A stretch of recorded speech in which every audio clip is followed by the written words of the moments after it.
How are you feeling? Well, How long have you been here? 3 months, May 17th. And what brought you? That's difficult to answer.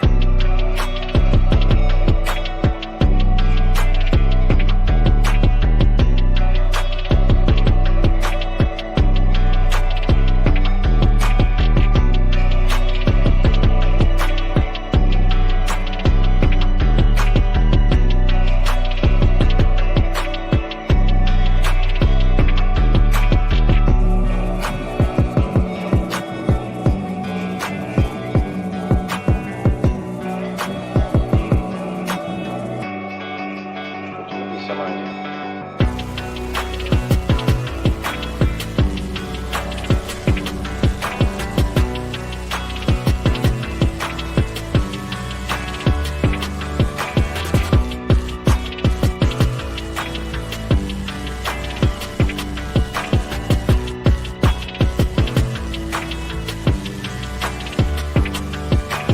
I am not completely like other people.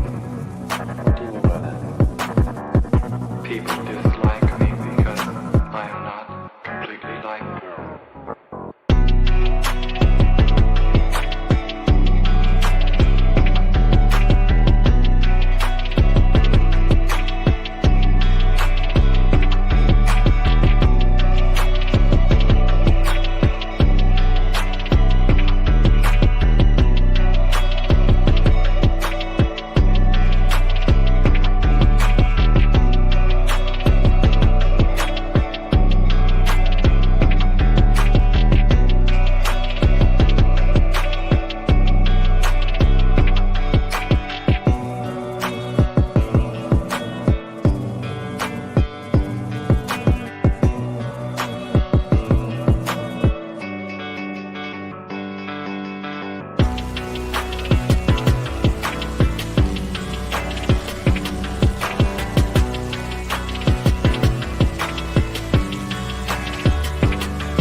I am trying to do with my life something which few people try to do, and this influences my thinking and consequently my action. What is it you're trying to do with your life? Play the piano for people. I'm not clear. How is it that playing the piano for people has eventually resulted in your being here in the hospital?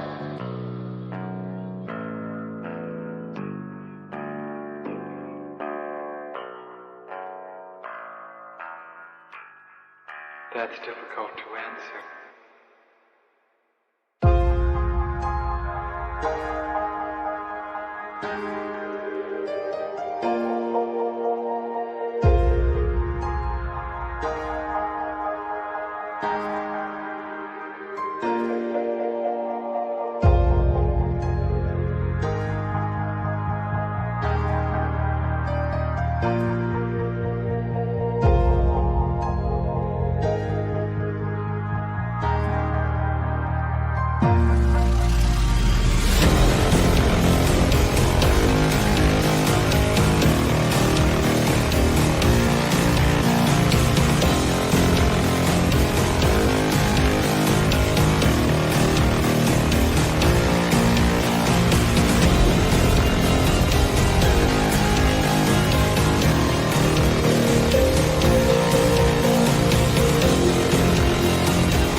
is the end. There's a noise inside my head of crying people facing death. Is this the end? Is this the end? Oh, I'm burning in the stone.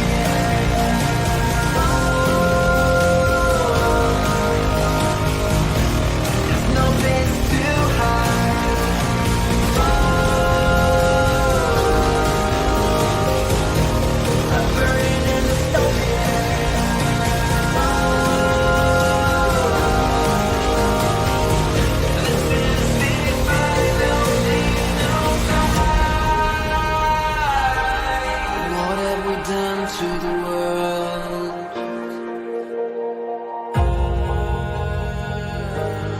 what have we done to the world?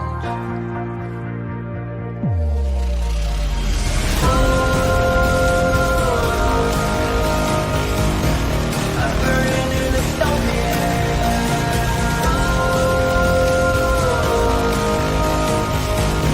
There's no place to hide.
What up, everyone? Happy Friday. Happy Friday the 13th. Friday the 13th, right before Christmas. What could possibly go wrong? What could possibly go wrong? Hey, guys, it's happy hour day because happy hour is a tradition we do on Friday, which means I just got back from the beer store. And I have 4 craft beers here, and you're going to get to vote on which one I drink first in but a moment, because that is our happy hour tradition. We made it through another week, and I'm not going to drink all the beers on the stream. Well, probably. But you do get to vote on the one I drink first, and we are going to be watching today. I'm actually excited about this show. I'm excited about it because we're gonna relax. You know what? Maybe Fridays really should just be a relaxed day from now on. Maybe that's what I should make Fridays on the channel. Like, Fridays we used to watch, like, diversity training, but I'm just, like, so sick of diversity training that maybe Fridays just need to be, like, a relaxed, chill day where we do chill content, where I do maybe, like, the content that's, like, you know, reacting to Tim Pool or, like, other people that, you know, is actually going to get views on my channel, because, like, I know exactly what I need to do to get people to watch. It's react to stuff like this. I just don't always like to do it. So maybe we should do that for Fridays from now on. Just like we put in the work during the week, and you know, we watched a bunch of queer Marxism yesterday. Well, yeah, but we can't do fascism Fridays on YouTube is the problem. I'm not well, yeah, actually, yeah, you're not wrong about that. Maybe I'm gonna yeah, how about we do Fun Friday? Listen, fascism can be fun too. Fascism can be fun too. So, guys, we are going to be watching today the interview that Candace Owens did with the survivor of the USS Liberty. A lot of people are talking about this. Of course, James Lindsay came right out and called Candace Owens anti-Semitic for even having this conversation. And I've always been very blunt. I don't like Candace Owens. I don't like her at all. I think she's a bad person. I think she's a narcissist. I do not really have any respect for her. But we call balls and strikes on this channel, and I've heard a lot of good things about this interview, and I want to hear this story, and I want to hear it from this guy. He seems like a really genuine guy, and I want to actually see what this is.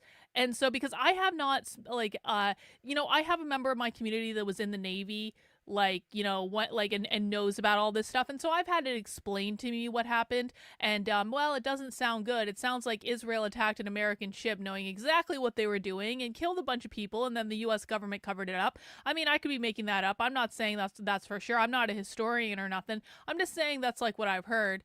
And so, so I've heard that Candace Owens did really well with this, and you know what? We got to give credit where credit is due. People that we don't like can do good things too. I never want to be one of those people that is doing exactly what James Lindsay does and goes, like, everyone that's not best friends with me is a horrible person and we should reject all their ideas. I don't think that's a productive thing to do. I think we should be, even people that I don't like can have good ideas sometimes. Even people that I don't like can do things right sometimes, and we need to acknowledge that.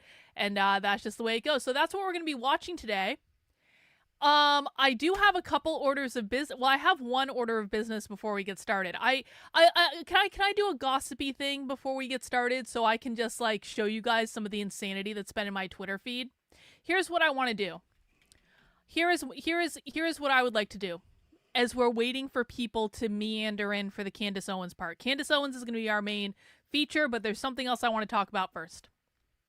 Fountainhead Forum, thank you for the super chat. I interviewed Larry Bowen on Fountainhead Forum 37. He was a survivor of the attack on the USS Liberty.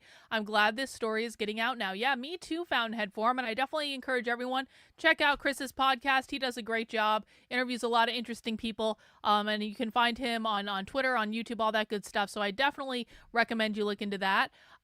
Here's what I would like to do. I would like to get the beer vote underway, and then while you guys are voting on the beer, we're going to do my order of business, and then we're going to pick out a beer that I'm going to drink, and then we're going to watch the Candace Owens thing. Does that sound good for everyone? Sound good? All right, this is our happy hour tradition. I have just returned from the beer store where I got 4 beers. I'm going to tell you about those beers, and I'm going to put a poll in the chat on YouTube. You get to tell me which one I drink first. The first is from Blaze Brewing Company. I really should get a beer sponsorship. That's something I really do need to work on for next year. Now, this is a 7% alcohol beer, so it is actually more alcoholic than average, and it's called Blazing Love, which they apparently have different versions of this, because I've definitely had the raspberry version of this, and it was pretty good. This is a pastry sour with apple. So I don't know what that's going to taste like, but apparently it's going to taste like apple. So that is our first option, pastry sour with apple.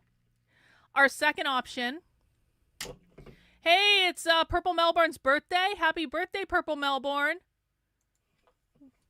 Everyone say happy birthday to our newest member of our chat.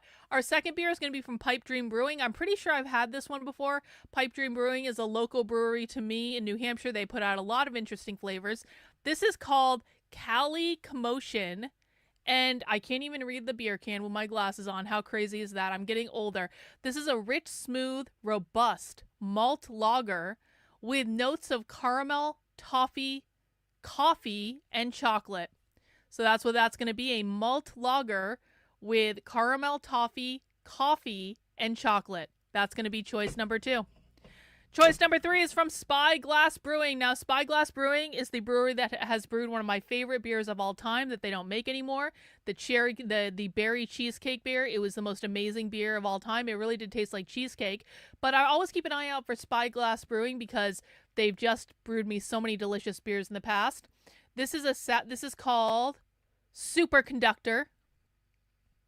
And by the way, Spyglass Brewing, I'm pretty sure they're in New Hampshire. Yep, Nashua, New Hampshire. This is a sour ale with lactose, blue raspberry, pineapple, peach, banana, vanilla, and marshmallow. So basically a nice little smoothie beer. That's beer option number 3. And beer option number 4 is also a New Hampshire brewery. It is the 603 Brewery. And it is a traditional coffee cake porter. And it is 7.5% alcohol. So it is a little bit more alcoholic than most. Where is Blaze Brewing out of? Biddeford, Maine. So we have 1 Maine beer. And we have 3 New Hampshire beers. And those are the beers you guys get to choose from in the chat. Put the poll in the chat. Kristen, thank you for the nice super chat. I missed yesterday's 300th stream. Watched most today. Day late donation. Hey, thanks, Kristen, for that super chat. I really do appreciate it. Now, while you guys are voting on which beer you want me to drink, I have an order of business. So, and this is just for my own amusement more than anything because this is a situation that I'm actually kind of befuddled by. Well, I'm not really befuddled by it. We're talking about gay men here. No offense, gay men. I love gay men, and gay men love me except when they really don't love me. But, like, this situation is so fucking dramatic that I have to share it with you guys. So, do you guys remember yesterday? I was talking on stream about how there's this Canadian guy that died, and he said really mean things about me on Twitter. And then when he died, the only reason I found out that he died is people started posting screenshots of the mean things he said about me and like encouraging other people to be cruel to me. And I was like, listen, it's a sad thing that a young guy died. Okay, fine. But I'm not going to mourn this guy. This guy literally wished harassment on me, and now he's dead, and people are literally celebrating his death, like by posting. I shouldn't say celebrating because it's not like a celebration, but like people are commemorating his death. That's a better term, commemorating his death by posting screenshots of him telling people to be cruel to me.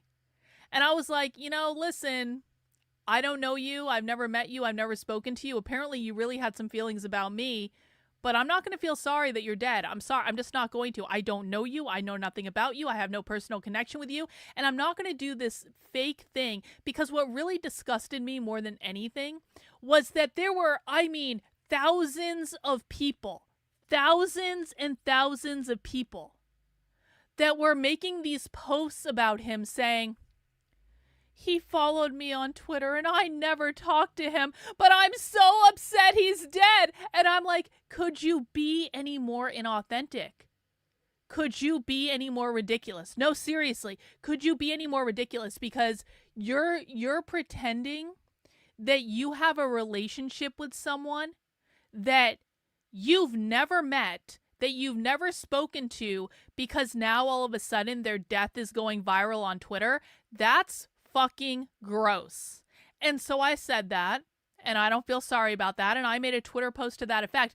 Well, this upset the dramatic gay clout chasers on Twitter like nothing has ever upset them before. And it was just so absurd, some of the things that ended up in my Twitter feed, and I have to show you guys. I have to show you. So for instance, so here's what I'm talking about. And of course it comes from Psycho Frank McCormick. Because Frank McCormick is a crazy person that stalks everything I say and everything I do because he gets off on being cruel. And like, and this is his whole life now. This is like his whole feed. So Frank literally posted this. And he was not the only one. I just happened to see this. So this is the guy that died. And then Frank said, "This was one of my followers. We never spoke, but I wish we had. He died tonight, and I hope you join me in praying for his soul and that it finds God." I was like, he followed you, and you never spoke to him, but you're just really torn apart about his death. Okay, Frank. All right. But then people started replying to this, so I need to put the sound on. I have to show you guys this. I haven't even watched the videos yet that people replied to with it.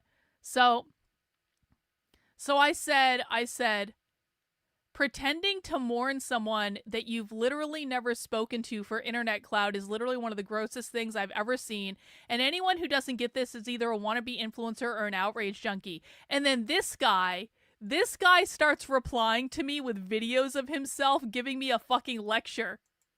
Like, look at this. This guy literally started giving me a lecture. Well, and I haven't even watched these videos yet. I thought this was a fun experience that we could all have together. Do you guys want to see the lecture I got from the dramatic gay man? Okay, let's see. He was a real person. Oh, hang on. I need to change my sound. Hang on. Okay, again. And again, as context, I have no idea who this person is. I've never spoken to this person before, and this person is literally taking videos of themselves, giving me a stern talking to.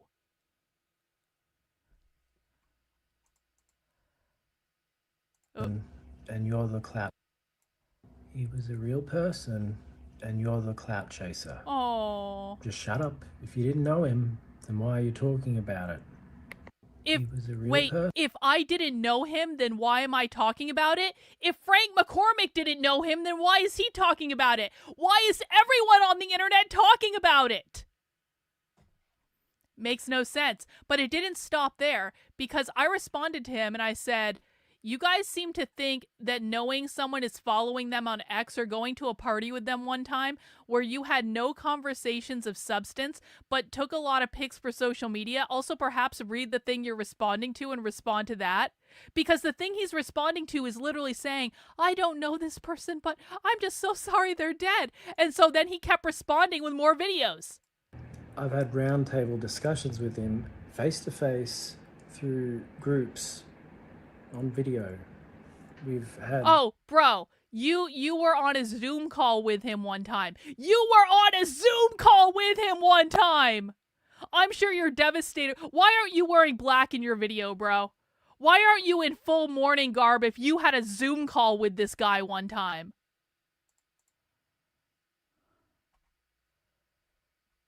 Voice calls and audio messages. Oh, audio messages. So oh, it is well, real. that changes everything. And I never said he wasn't real. The other people that just know him from some DMs and stuff, they still know him from the articles that he's written. Articles. And journalists put a lot of their personality and stuff into their writing. I wouldn't know anything about that at all. Dehumanizing the whole experience. I'm I'm dehumanizing the whole experience by saying that you are not personal friends with someone if you've only been on a Zoom call and DM'd with them a couple times and read articles that they've written. This is not a real life relationship. This is crazy. This is unhinged. But it didn't stop. I said, why do you think I care what you have to say? I'm not spending time on that. Sending videos of yourself to people you don't know is narcissistic AF. Because honestly, is this not like the very definition of narcissism? Like, I don't know you. I have never spoken to you. And you're filming videos trying to convince me to care about the death of someone that I've never met, that I've never spoken to, because saying he was a real person. I don't doubt he was a real person. I've never had any interaction with him. Why do I need to feel sorry about that? And why are you filming videos of yourself talking about these amazing Zoom calls that you've had with him? Like, as though that's supposed to mean this is all narcissism. It's like, look at me. And then he replied again. And I really haven't watched any of these videos until now. Hang on. No, it starts to humanize the experience because I knew him personally. because he was human. You didn't know Now him let's personally. start You to were on a humanize Zoom you. call with him. Like, and this is the thing. This is the thing. It's so fucking weird. It's so weird. But that's not even all. There's all sorts of other weird shit. Hang on. I just have to share this with you guys. It's so weird. So this guy, now, how many of you in the chat, now I'm not even going to ask that. I am sure that most people in the chat right now have lost someone that you were legitimately close to. I've had relatives die that I was close to. I've had friends die that I was close to. Like, it sucks. It really, really does. And when someone you're close to dies, that is a time for remembrance. That is a time to tell stories about that person that uplift you. It's a time to spend time with other people who knew that person and to share those stories. It's a time for maybe some personal reflection. Do you know what I've never done when someone close to me has died? What I've never done is go out and start insulting random people on the internet to try to make them feel bad over the death of my friend. And especially not when I didn't even actually know the person who died. So this guy DM'd me and he said, "Oh, bless you, have Down syndrome. I had no idea. Makes sense though." And then this guy Duncan really wanted to have a whole, and we're going to come back to this guy in a second because this guy said some other crazy shit too. This guy Duncan wanted to have a whole psychoanalytical conversation with me. And he said, "I know I shouldn't even bother, but please stop doing this. It's genuinely upsetting to people." Your feelings are not my problem. This is a leftist, collectivist mindset. It's like they're literally doing the same thing as Sophie Lewis does. They're literally saying it is your obligation to care about my feelings. No, bro. No, it's not. Your feelings are not my responsibility. You are incorrect with your assumption that this is all about clout chasing. No, I'm not. You don't know what you're talking about. And although you probably won't care, you are being incredibly cruel. And I said, I'm not responsible for your feelings. And he said, but why are you doing it? What's the purpose of hurting people? How are my tweets hurting people? No one has to look at my tweets. No one has to interact with my tweets. You could all just block me on Twitter and never talk to me again. I wouldn't even know. Everyone would be happier. But no, I am hurting them by calling out the obvious that there are thousands of people clout chasing off this guy's death. People wouldn't change their minds that this is all about clout chasing. They wouldn't be upset with your words. However, if this guy actually cared deeply for and had a meaningful connection with Adam, what you're doing is not only cruel but extremely hurtful. Listen. Anyone who actually legitimately had a meaningful connection with this guy who died, if they're getting upset, here's a rule of thumb, guys. If they're getting upset about what is being said on Twitter, they can just log off Twitter. Really, that is an option. And quite frankly, if Duncan here was actually concerned about their friends that just had these really deep relationships with Adam on the basis of having a Zoom call with him one time, then he should take them aside and say, honey, you can log off Twitter. You don't have to look at the tweets you don't like. You can go write a story about your friend. You can go think nice thoughts about your friend. You can go talk to other people who once had a Zoom call with this friend and therefore have some sort of deep emotional connection with him. You can go and do many things that are not on Twitter. You really can. You can log off. It's not my responsibility to coddle for everyone's feelings. Yeah, they could go to his funeral in Canada. Wouldn't that be nice? Wouldn't it be nice if they left their houses and actually went to his funeral in Canada? I think that would be a really great gesture. I think that would be a healing experience for everyone that once DM'd with him, that never met him in person, to go to his fucking funeral if they really care so much. And this conversation just went on and on and on and on and on and on and on and on and on and on. It just went on forever. And I was like, yo, he was trying to psychoanalyze me. He's like, can we have talk about your emotions? I was like, no, we can't have it. I don't know you, bro. Like this is inappropriate. And this is why this parasocial relationship shit develops. I'm like, you don't know me. I don't know you. I am not spilling my emotions to you on Twitter. like, try to be just a little bit less gay right now, because this is really, really, really, really, really, really, really effing gay. And then we got this guy. So like I said, anytime, well, that's actually not even that's not the right one to start with. This is the right one to start with. Anytime someone close to me has died, you know what I haven't done? I haven't gone onto Twitter to be horribly cruel to anyone that will not mourn that person, even if they didn't know them. So look at this. This guy's, fuck you, you ugly, despicable, overweight, autistic piece of fucking shit. And all these people are, oh my god,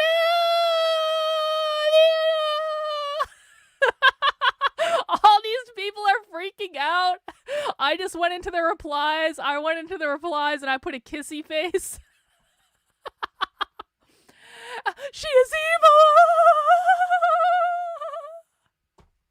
And so then I blocked him. On Twitter. And he didn't like that I blocked him on Twitter. So he wrote a whole longer post about me. And he said, ugly fat beast, also known as Carlin. I've known Adam for over 6 years very fucking well. I don't believe you, bro. I don't believe you. Because your definition of very fucking well is you DM'd with him one time. Like, come on. I am not a leftist. Well, if you're not a leftist, then why do you have that you threw the first brick at Stonewall in your bio? Because I'm going to be honest, if I see anything about, like, celebrating Stonewall in some gay guy's bio, that's a leftist thing to say, dude. That's leftist. That is. Your desperation for the love and adoration he has is obvious and pathetic. I don't even know who he is! I don't even know who this guy is. Your low engagement indicates people stopped giving a shit about you after 2015. I mean, okay. Even then, nobody fucking liked you. And why you made so many videos of you being kicked out of hotels and harassed in the street. Both deserved. So now our leftist friend is saying that I deserve to be harassed at hotels for wearing a MAGA mask. And I deserve to be chased down the street by Black Lives Matter. Oh, how quickly they throw out their principles out the window. Isn't it amazing? I deserve to be chased down the street by a Black Lives Matter mob. Because you don't like something that I said about someone you probably don't even fucking know? Oh, how quickly our principles dissolve. Oh, how quickly. Imagine being fat and pressed because someone made you feel bad one time and now you make fun of their death. I don't even know who this is. Yeah, he got the Carrie Smith DM. He totally did. Stop being fat and ugly and get some behavioral therapy. No, I don't think I will. Maybe you'll make a single friend before you die.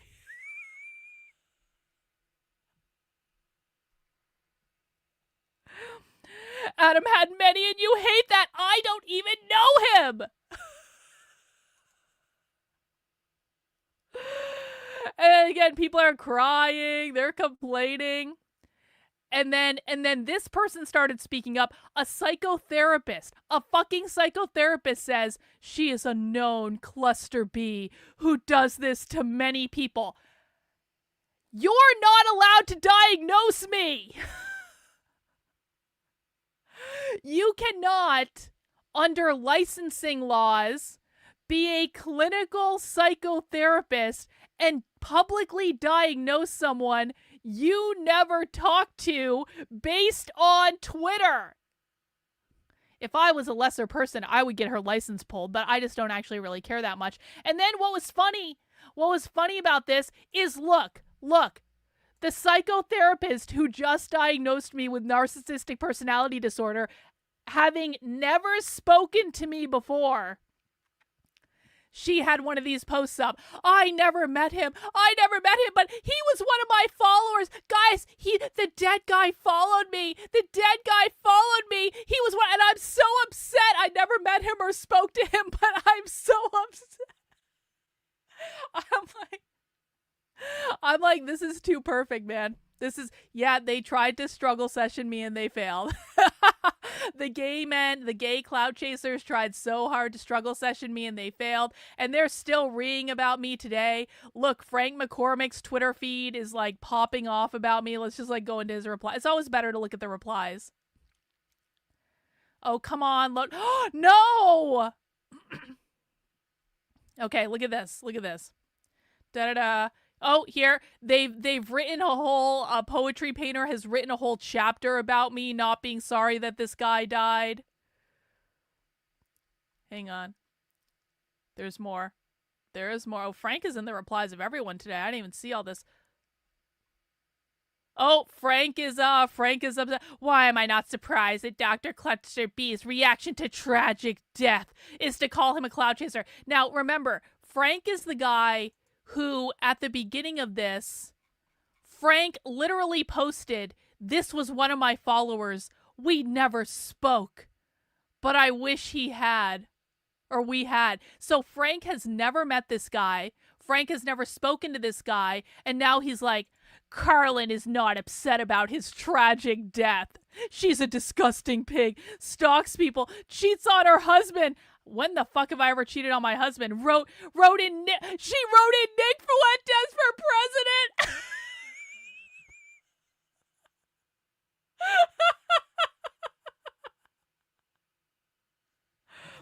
They're all pissed off. They're making clips of me.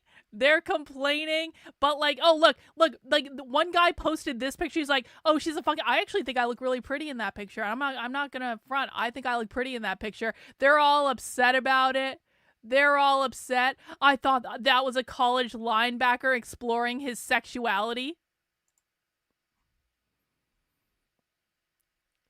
They're so crazy. And then our piece de resistance. Let's just look at Poetry Painter's feed.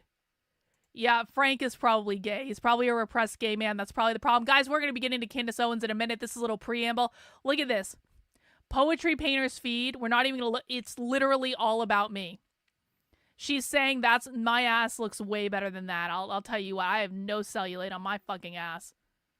Look at this. Look at this. Oh, this is the psychotherapist. Check this out. This is the profile photo the psychotherapist uses online. That's her actual headshot, which is also kind of crazy. But look at this. Her Poetry Painter's almost her entire feed right now is complaining about me. Almost all of it is she's like, oh my. Her entire fucking feed is about me.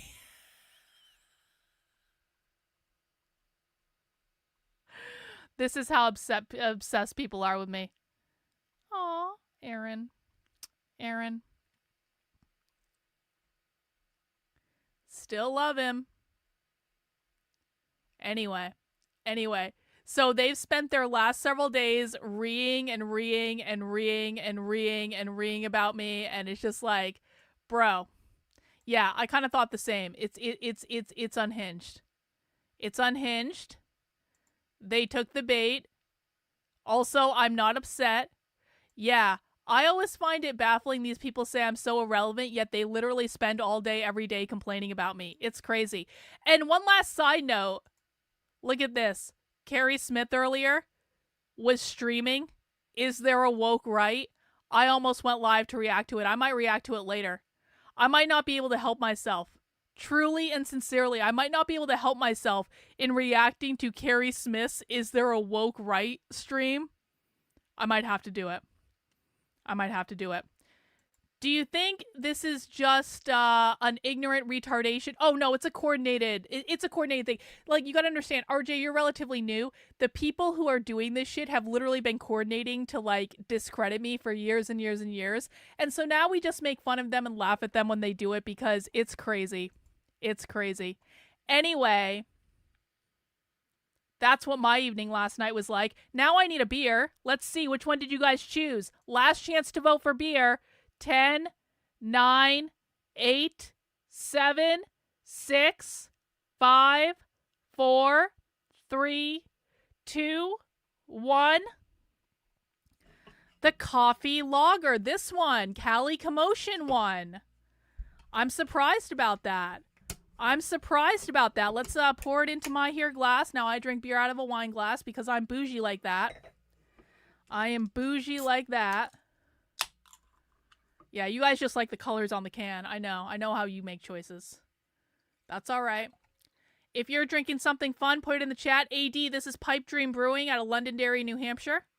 So local New Hampshire beer that I should have a sponsorship from all rights and purposes.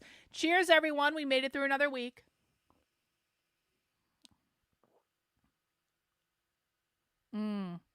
I like it. It's very coffee-y. All right. Let's get in. Oh, by the way.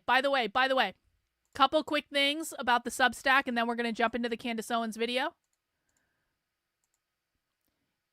If you would like to access the ultimate guide to understanding queer activism, thank you to Reagan. Reagan posted an amazing thread on Twitter under the Far Left Clips account that she runs. And it's awesome. And if you're not following Reagan on Twitter, it's at far_left_clips. Reagan makes some great Twitter threads. And basically, Reagan posted this amazing thread with all these awesome videos that basically illustrate the concepts of gain-of-function Marxism, of queer anarcho-capitalism, stuff like that. And so I basically took the thread and I made a whole post about it on the Substack because it's just too good. And so I definitely recommend, if you guys are new to the idea of gain-of-function Marxism, if you want to understand more about where all these crazy ideas about gender come from, it doesn't come from the places you think it does. It comes from queer anarcho-communist subculture. I think I might have said capitalist, I meant communist. And so check out this introduction to it. It's got a lot of great, it says 16 videos. Reagan made a 16 video thread about this. That's a lot of work. And she wasn't just clipping, she was editing stuff together. It's a lot of work. So everyone please give Reagan a round of applause and a high five in the chat, or 07 in the chat, whatever you want to do. Salute Reagan in some way, because that thread was a lot of work, and she puts a lot of effort into those threads, and they're really, really, really good. Did gain-of-function Marxism come from a lab? Yeah, basically, AD. Basically.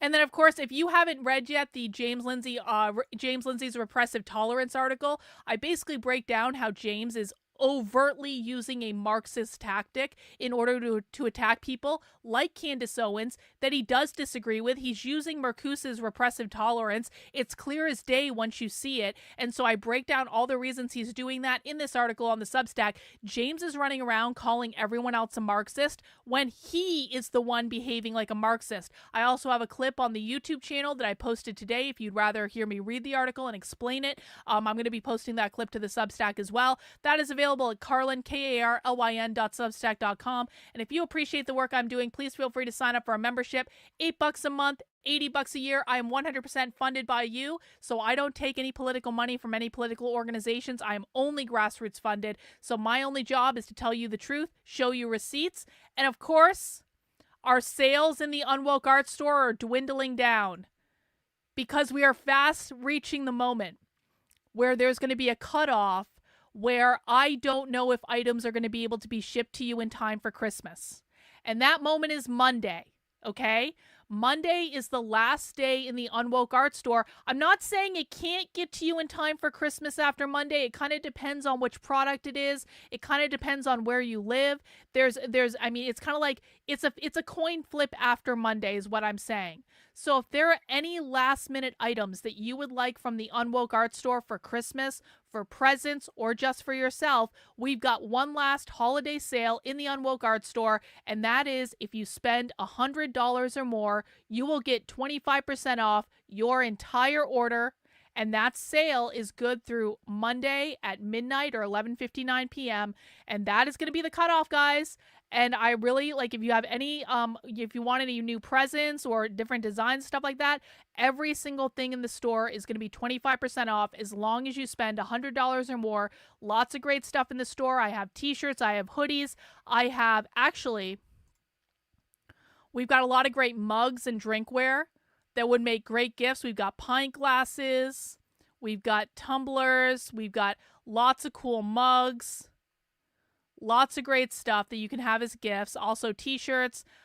We've got some notebooks in the store. We've got prints in the store.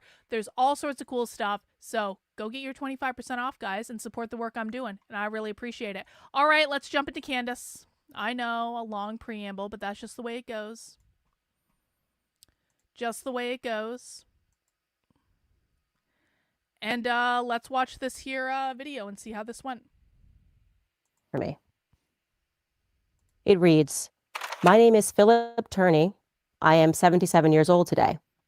On June 8, 1967, I was just 20 years old when the gallant crew of the USS Liberty was savagely attacked. Our American flag was proudly flying on our ship in the Mediterranean Sea that day. The designation AGTR-5 was clearly painted on the bow, port, and starboard sides. USS Liberty was written in English on her stern. When we arrived on June 7th, we were overflown by Israeli reconnaissance aircraft, and the same activity was repeated on the morning of June 8th. We were positively identified as American and friendly by the IDF. We had requested a destroyer escort long before we entered the Mediterranean, but we were denied twice. Our captain assured us that we were clearly marked as American and we therefore had nothing to fear. We were alone, 12.5 miles off the coast of the Sinai Peninsula, always in international waters. The Israeli reconnaissance aircraft were clearly marked with the Star of David. We therefore felt secure, seeing a flying boxcar and other smaller recon propeller aircraft taking good care of us. The attack began at 2 o'clock on a beautiful, bright, sunny day by French-made Mirage and Mistral jets painted black with no markings. We had no clue who was attacking us, but assumed it was an Arab state. During the first pass-by, the jets took out all but one of our transmitting antennas, as well as every watertight door above the waterline. The air attack lasted about 25 minutes, killing and maiming our firefighters and any sailor who moved. Our radio man took one antenna offline, so it wasn't transmitting and wasn't hit. He ran a long wire to it, and the SOS went out to the 6th Fleet. It was even picked up as far away as Vietnam. Rockstar, Rockstar, under attack by an unknown jet aircraft. Help us, help us. Captain Tully, skipper of the USS Saratoga, sent jets to come to our aid. Before the jets hit the horizon, they were recalled by Secretary of Defense Robert McNamara. That's Captain crazy. Engen of the USS America and Tully relaunched more aircraft to aid us. They were also recalled, this time by Lyndon Baines Johnson himself. He said, quote, "I don't care about a few dead sailors. I will not embarrass my ally, Israel. Return to base immediately." That's so end quote. fucked. How did he know who was attacking us if we did not? We were set up by our own government to let a foreign government have their way with us. The IDF even dropped napalm on the bridge of our ship. That's so fucked. How low they would go, we would soon find out. 3 motor torpedo boats headed our way, and 1 torpedo hit our starboard side. We saw the Star of David on the boats. They were there to sink us. The attack continued for another hour and a half. Attacking jet aircraft destroyed all but 3 of our life rafts, which we had put overboard. We were going to place our most seriously wounded in them so that they would have a chance at life, but the IDF would have none of that. They shot 2 of them out of the water and took 1 aboard their boats as a trophy of the kill. They continued shooting and killing my mates. They left and we thought that it was over, but it wasn't. IDF helicopters were sent with troops armed and ready to board our ship and finish us off. Then they just left. I guess the gig was up when the mighty IDF could not sink our defenseless ship. When it was all done, there were over 821 rocket and cannon holes and over 5,000... Hang on. I understand that the left is a problem and that because of their influence in academia, they sort of own the future of culture, but who do you think is a bigger problem, them or the Jews? I want to be really clear about this. I don't actually personally care. Actually, let me change the setup of the... There we go. Now you can actually see me. I don't actually personally care if people are Jewish. I think the issue that I have is with the influence that Israel has on the United States government and on the politicians in our country. And I think it's a big problem, to be honest. It is a very big problem that is going to get us into a lot of trouble in the next 4 years because Donald Trump is going to do whatever Israel wants him to do. I think the United States government is basically beholden to a foreign entity. And that sucks. Now, that's not the fault of all Jews, though. And I really want to, and I actually really do mean that. Like, you know, I might joke about the Jews, because it's kind of like a colloquialism at this point. But I don't know. I don't believe in judging people by like their group identity. This is about the influence of the Israeli government and the Zionist agenda on the United States government, and that's really what I care about. I will say this though, like I think that you know, we can talk about where the ideas of the left came from because it came from Jews. Like it did. Like, I mean, the Bolsheviks in Russia were Jewish.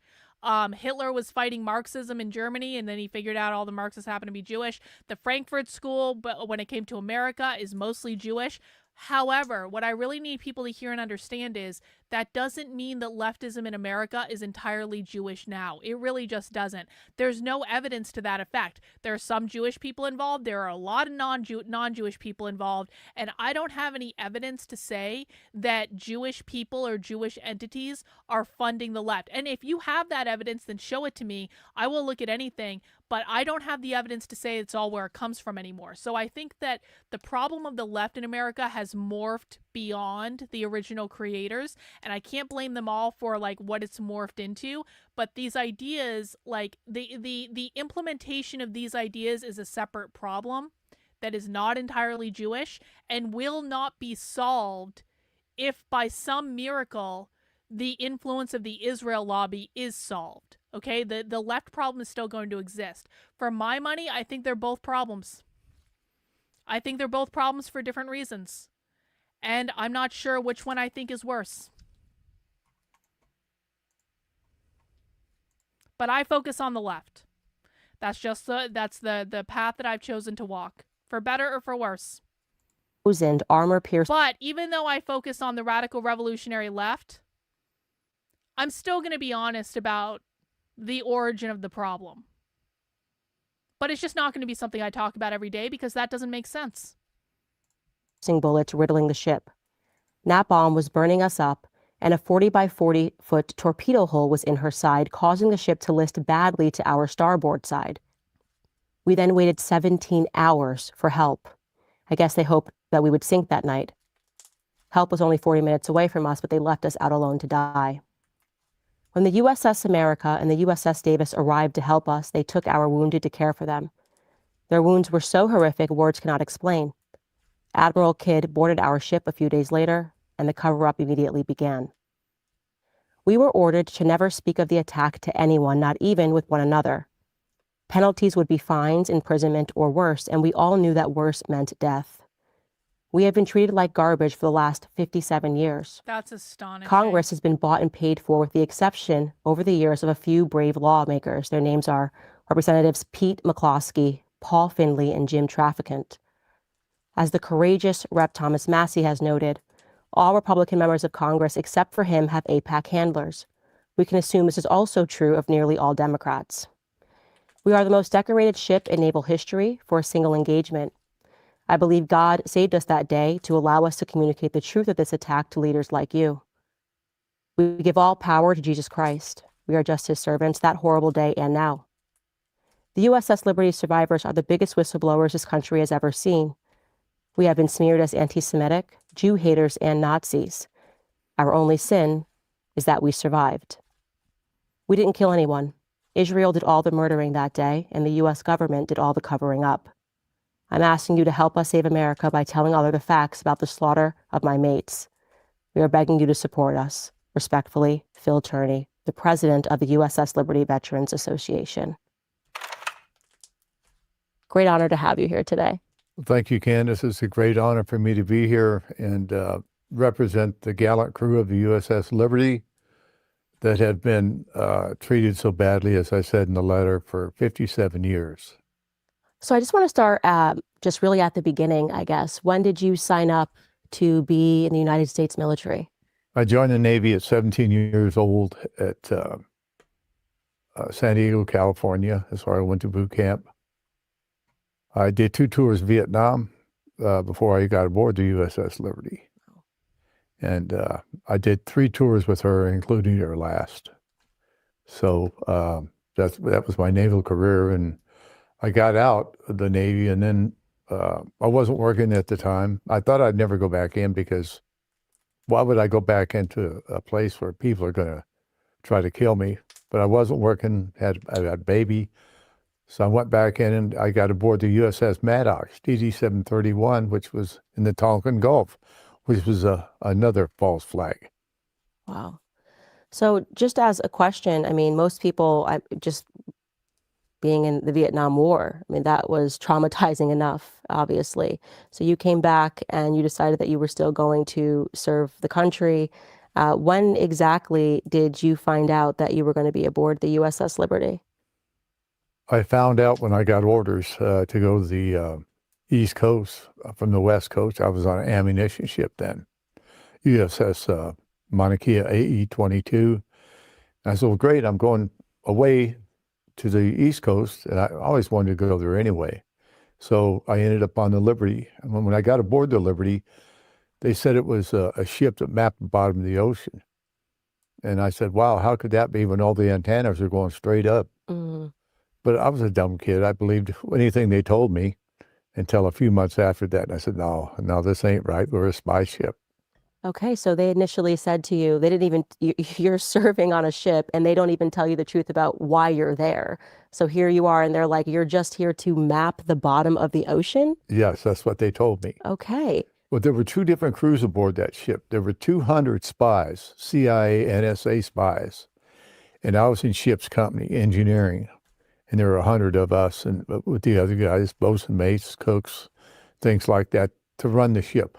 Our only job, Candace, was to make sure that the communication technicians got where they had to go, so they could do their deal. Okay. And so when did you notice, or I guess when did it become apparent to you? How long had you been aboard before you went, I don't really think that we're here to map the bottom of the ocean? Did they tell you, hey, I'm actually in the CIA or I'm in the NSA? No, they didn't talk to us, and we didn't talk to them. We weren't allowed to. Okay. And so it was two different crews.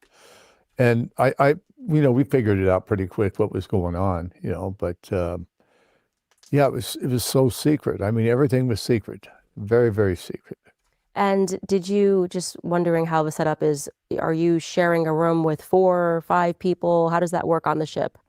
Well, I was in a bunk room with about 70 men. 70 men in one room. Wow. Okay. Yeah, that was engineering spaces. And up forward was the bosun mates. That's where they had their berthing. The spies were in the back of the ship. Okay. And so what's a typical day like?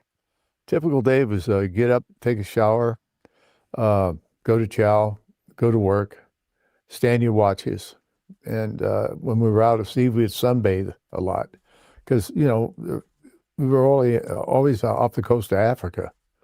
And we were doing reconnaissance there, up and down the coast, 4 or 5 miles an hour, all the time. And we just go up and down and up and down. We go to ports, different ports, Luanda, Angola, Abidjan, you name it, all the ports on the west coast. So it's beautiful. Oh my, was it ever. Great taste, pineapples, everything. It was great. I love those people. They were good to us. And you're also thinking this is very low risk. You're going, hey, in terms of having an engagement, I'm being sent out here. It's beautiful weather. We're sunbathing. Things are looking up. Yeah, it was great. I mean, it was good duty. It was great duty. But on the last cruise, we were headed to Africa again, just like we always did. We stopped in Abidjan, and this was in June. And we got emergency orders to leave. We just gotten there. We got emergency orders to leave, get everybody back aboard ship ASAP. And we took off for points. We had no idea where we were going, but the 6-day war was what's going on. Okay. And we didn't know it. Oh, you didn't know it was going on? No, not till a little bit later. Okay. Okay. So at this point, and just to be clear, how long had you been aboard the USS Liberty? I did a little over 2.5 years on the Liberty. Oh, I didn't realize it was that long. Yeah. You had seasick, not seasick at all then, I guess. I got seasick every time I went out for about a week, and then it was gone. Okay. So now you get these emergency orders and you have no idea where you're going. Are they giving you any information, or they're just saying it's an emergency, everybody get back in? Everybody get back in, and we headed to Rota, Spain. We picked up 3 Marines. They were linguists, and a civilian, Alan Blue. He was he was killed, by the way. He was another linguist, but he worked directly for the NSA. Okay. Okay. So he gets on board. You're in Spain now, and then where do you go? We had into the Mediterranean, into go through the Rock of Gibraltar and all that, and all the ships were going this way, going the other way, and we were the only one going that way. Okay. And still nobody's informing you about the 6-Day War? We did find out that we were going into a war zone. Okay. And what information, if any, did they give you? None. None. You're just going into a war zone. Prepare for anything?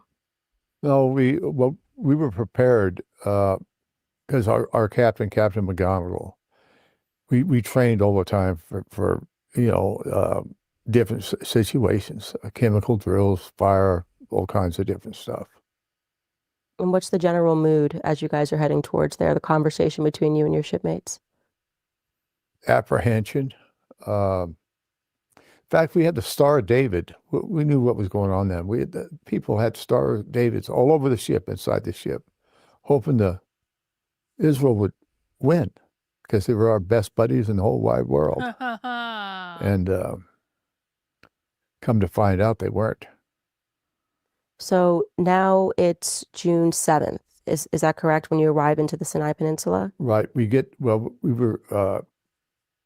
there on the 7th, and the Israelis started overflying us then, taking pictures of us.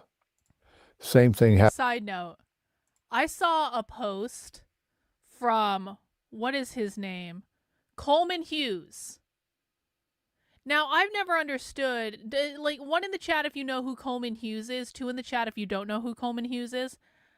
I never understood why Coleman Hughes was lifted up as some sort of, like, genius intellectual in, like, the IDW circles. But he's this young black guy. And they lifted him up as, like, he's a genius and he's this intellectual we should all be listening to, and blah-de, blah-de, blah-de, blah-de, blah-de, blah-de, blah, and all this stuff. And I never understood it because I never found him to be particularly smart or insightful. And then today he retweeted a woman named Mel on Twitter. She goes by Village Crazy Lady. She's a great follow on Twitter. If you're not, like, I would definitely recommend following Village Crazy Lady, Mel. And she was retweeting a clip from this video, and Coleman Hughes retweeted it and said, "The only thing I learned from this video is that Candace Owens does not know how to pronounce Sinai or napalm, which is, to put it gently, on brand."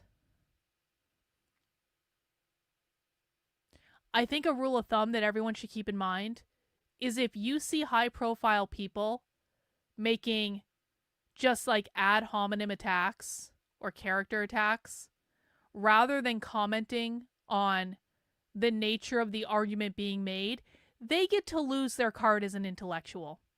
We don't have to listen to them anymore because it's so...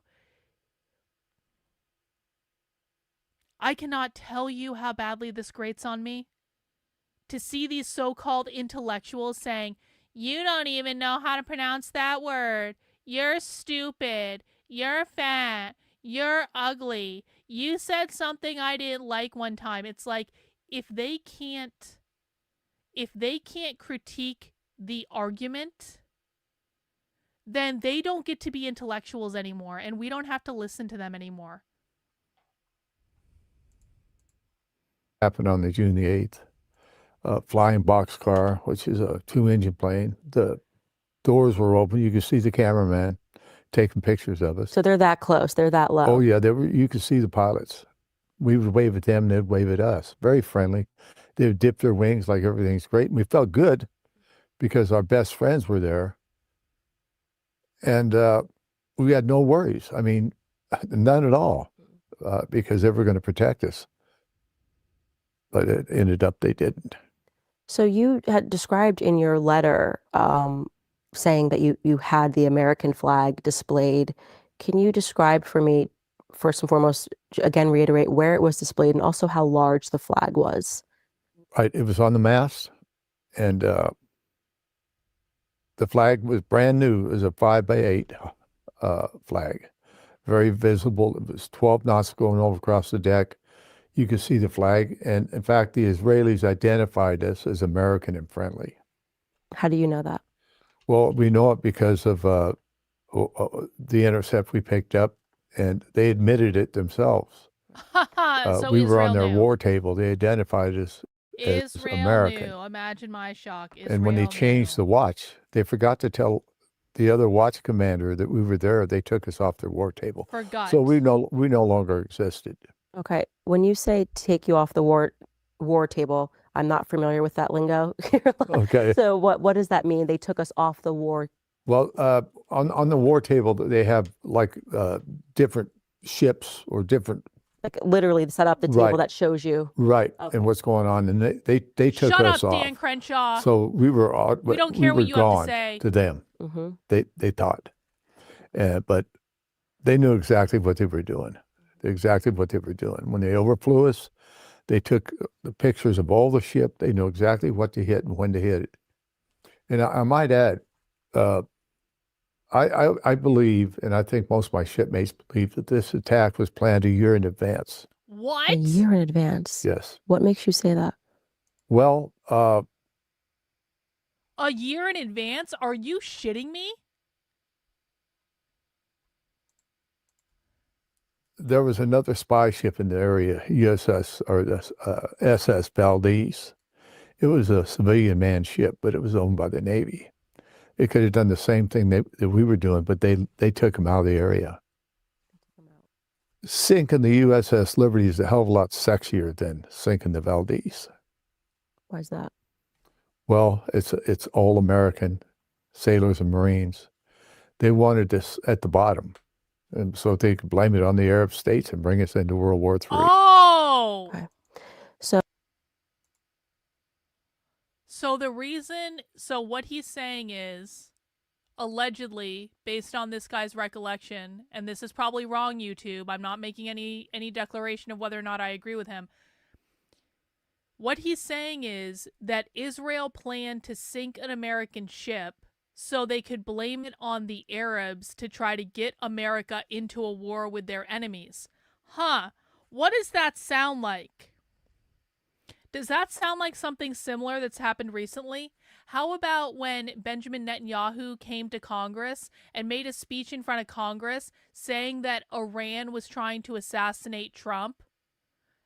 And then Trump comes out and says, you know, Iran's doing this and blah, blah, blah, blah, blah, blah, blah, blah, blah, blah, blah, blah. Yeah, it sounds a little familiar like that.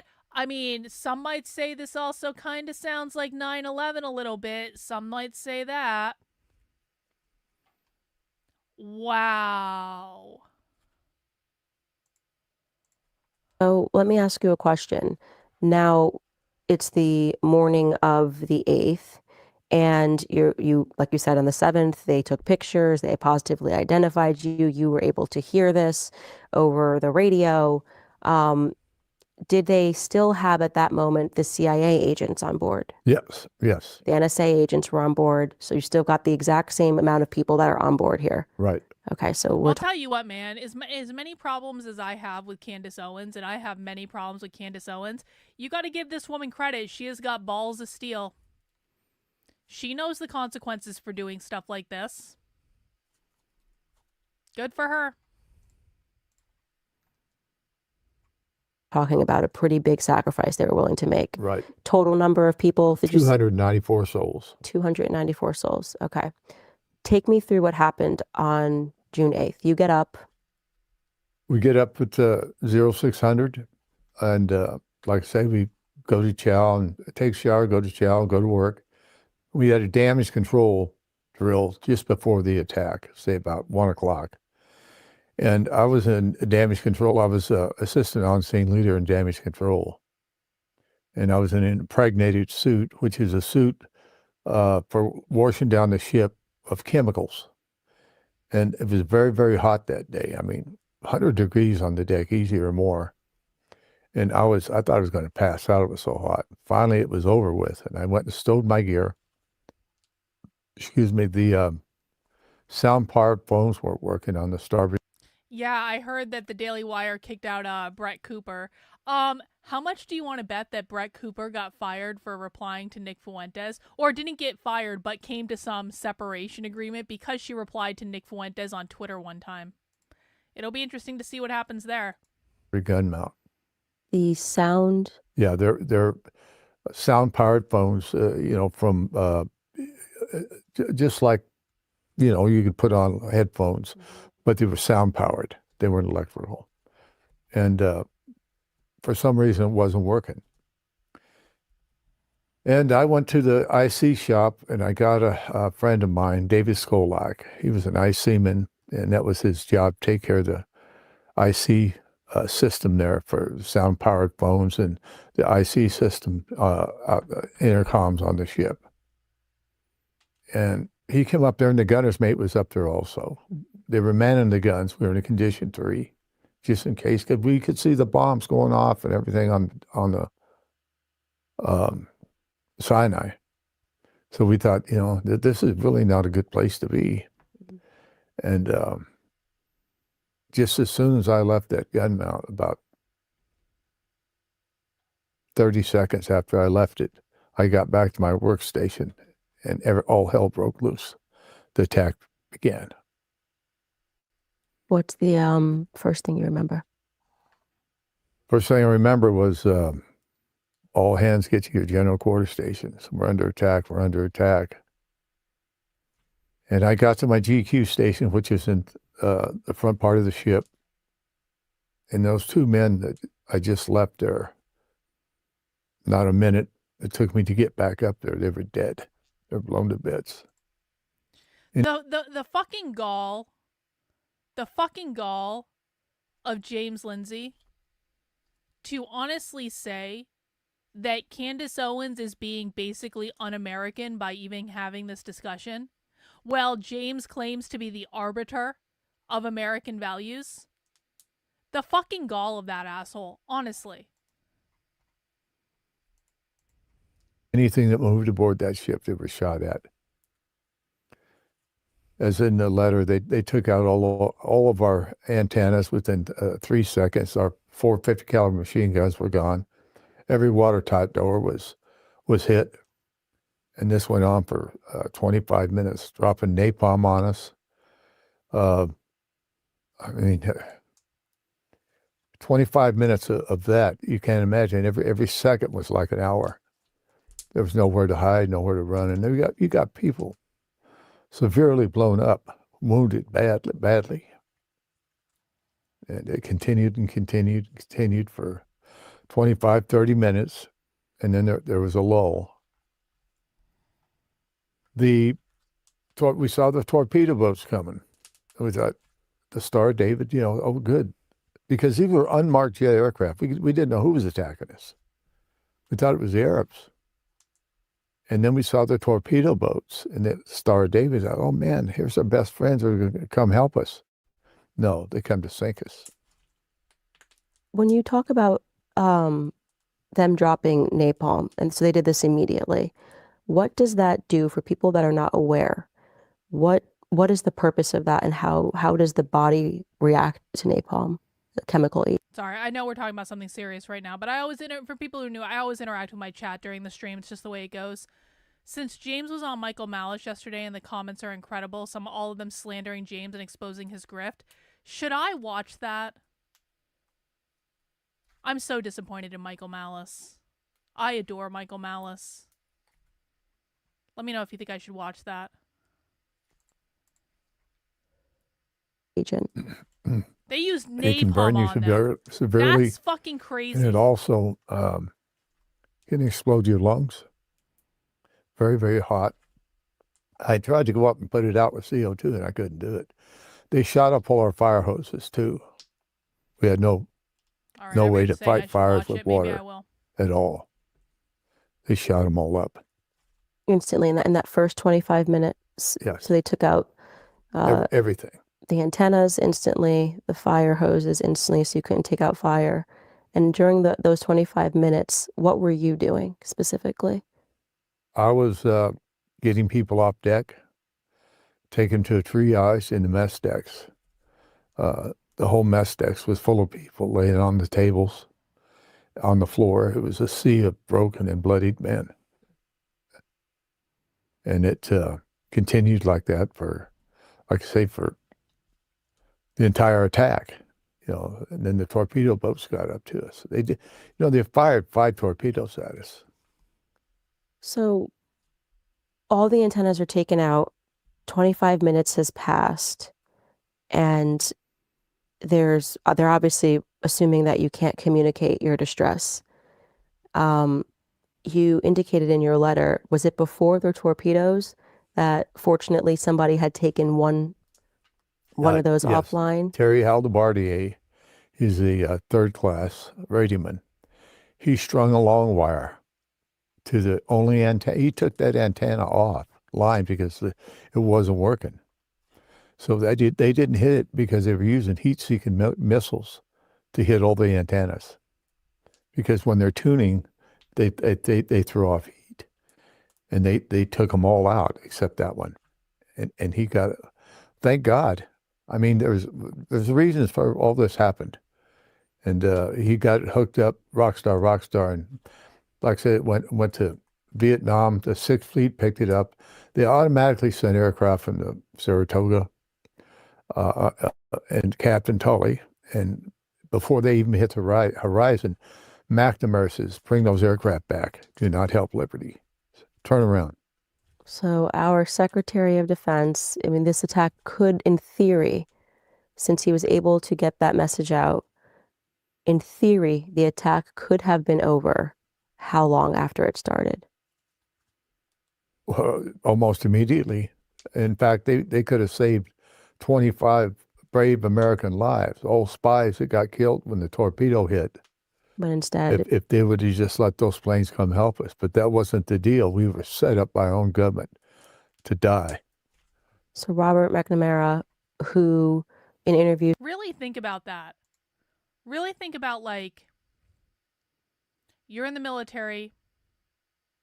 You're a guy that, like, fixes stuff on ships. And you find yourself in this situation where it just becomes undeniable that the American government set you up to die and then covered up the whole thing for years and years and years and years and years and threatened you if you talked and discredited you, attacked you.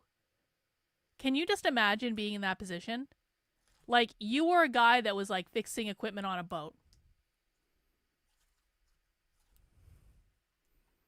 That's crazy. Thereafter says he doesn't remember a single thing that happened that day. That's what he told the Chicago Tribune. He doesn't remember anything that happened that day. He recalls them back. And then what happens? Then the America and Tully reconfigured their aircraft, and they sent aircraft again because they went to a different command. They wanted, it was their prerogative to go to a different, higher. Because they're thinking, what do you mean pull us back? Like our American... Right. And then LBJ gets on the phone, and his exact words were, "I don't give a GD if all those sailors die. I'm not going to embarrass my ally Israel," like I said in the letter. Now, how did he know that if we didn't know it? Who was attacking us? So they then have the President of the United States. So this guy's trying to do the right thing, Captain Tully. He's like, we're going to help them. He gets called back by the Secretary of Defense. He's thinking, I'm going to go over his head because this is crazy. And now the President of the United States is saying, I don't care. I don't give a GD if they die. I am not going to embarrass our friend and ally Israel. So he knew. He knew. And, they destroyed Captain Tully's career, too. They fired him. He got fired for doing that. He was a World War II fighter pilot. Very, very highly decorated. Good man. In fact, he came to one of our reunions and broke down like a baby and cried. Said, I'm sorry, I couldn't help you. It wouldn't let me. And he took that to his grave. He was a broken man. Oh, I can't even imagine what he went through. Yeah. Having to follow orders when the orders were so demonic. Yes, absolutely. So he gets called back again. This time it's from the President of the United States. And now you are seeing torpedo boats with the Star of David. Now you guys know, and you're thinking, amazing, we're about to get saved. We've got these flags inside. We know who these guys are. Fine. Yeah. We don't know who's attacking us, but we know these are our friends. When did that? Oh, they When still did don't you know who's notice? attacking them. Wait a second, something's not right here. When the old man said, prepare for torpedo hit starboard side, I saw 2 torpedoes go aft. Where the other 2 went, I don't know, but I know where one of them went. It hit in the communications spaces and killed 25 brave young men. And that's one of the reasons I'm here today, to be their voice, because we're not going to let them die in vain. There's not many survivors left. They're dying out, and it's our duty as Americans and patriots to take care of them and make sure their lives didn't die in vain. And all presidents and all Congress, including Donald Trump, has not done anything for us. They're beholden to the Zionist state, AIPAC. Donald Trump's a new president again. I call on Donald Trump to help us. I mean, we gave our lives and our blood for this country at the hands of the Zionists, Israel. And does he stand with Israel, or does he stand with the United States fighting men that were slaughtered that day? It's a good question, by the Zionist state covered up, saying with mistaken identity? I call on you, President Trump, to give the USS Liberty the same courtesy we deserve, or any fighting man that was killed that day. But we don't get it because Israel did it. It's fine as long as Israel did it. It's fine. It was a mistaken identity. It wasn't. Admiral Moore, he had the Moore report. It's a very, very detailed report. He's the longest serving admiral in the United States Navy. He served as the European commander and the Pacific commander, and two times as chairman of Joint Chiefs. And he says, I'll never believe it was a mistaken identity. And he called on Congress over and over to have an investigation. Congress says there already has been an investigation. There never has been. There's been a board of inquiry by Admiral Isaac Kidd and his boss, or his underling, JAG officer, Ward Boston. They completed that investigation in 7 days. Should have taken a year. They never even talked to Israel. They took Israel's word instead of ours. So you're watching your... So I'm thinking about, like, how many people had relatives in the Navy?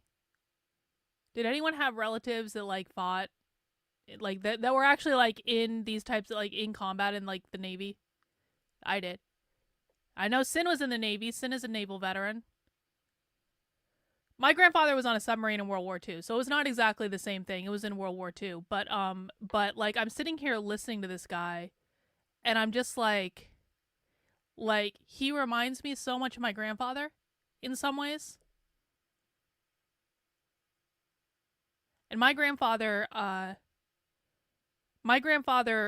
like, basically ran away from home when he was 17 to enlist in the Navy in World War II because it was his duty to go and serve in the military during World War II. And it's like the people who, and I worked at a military school for a while. I've been around people in the military. Like,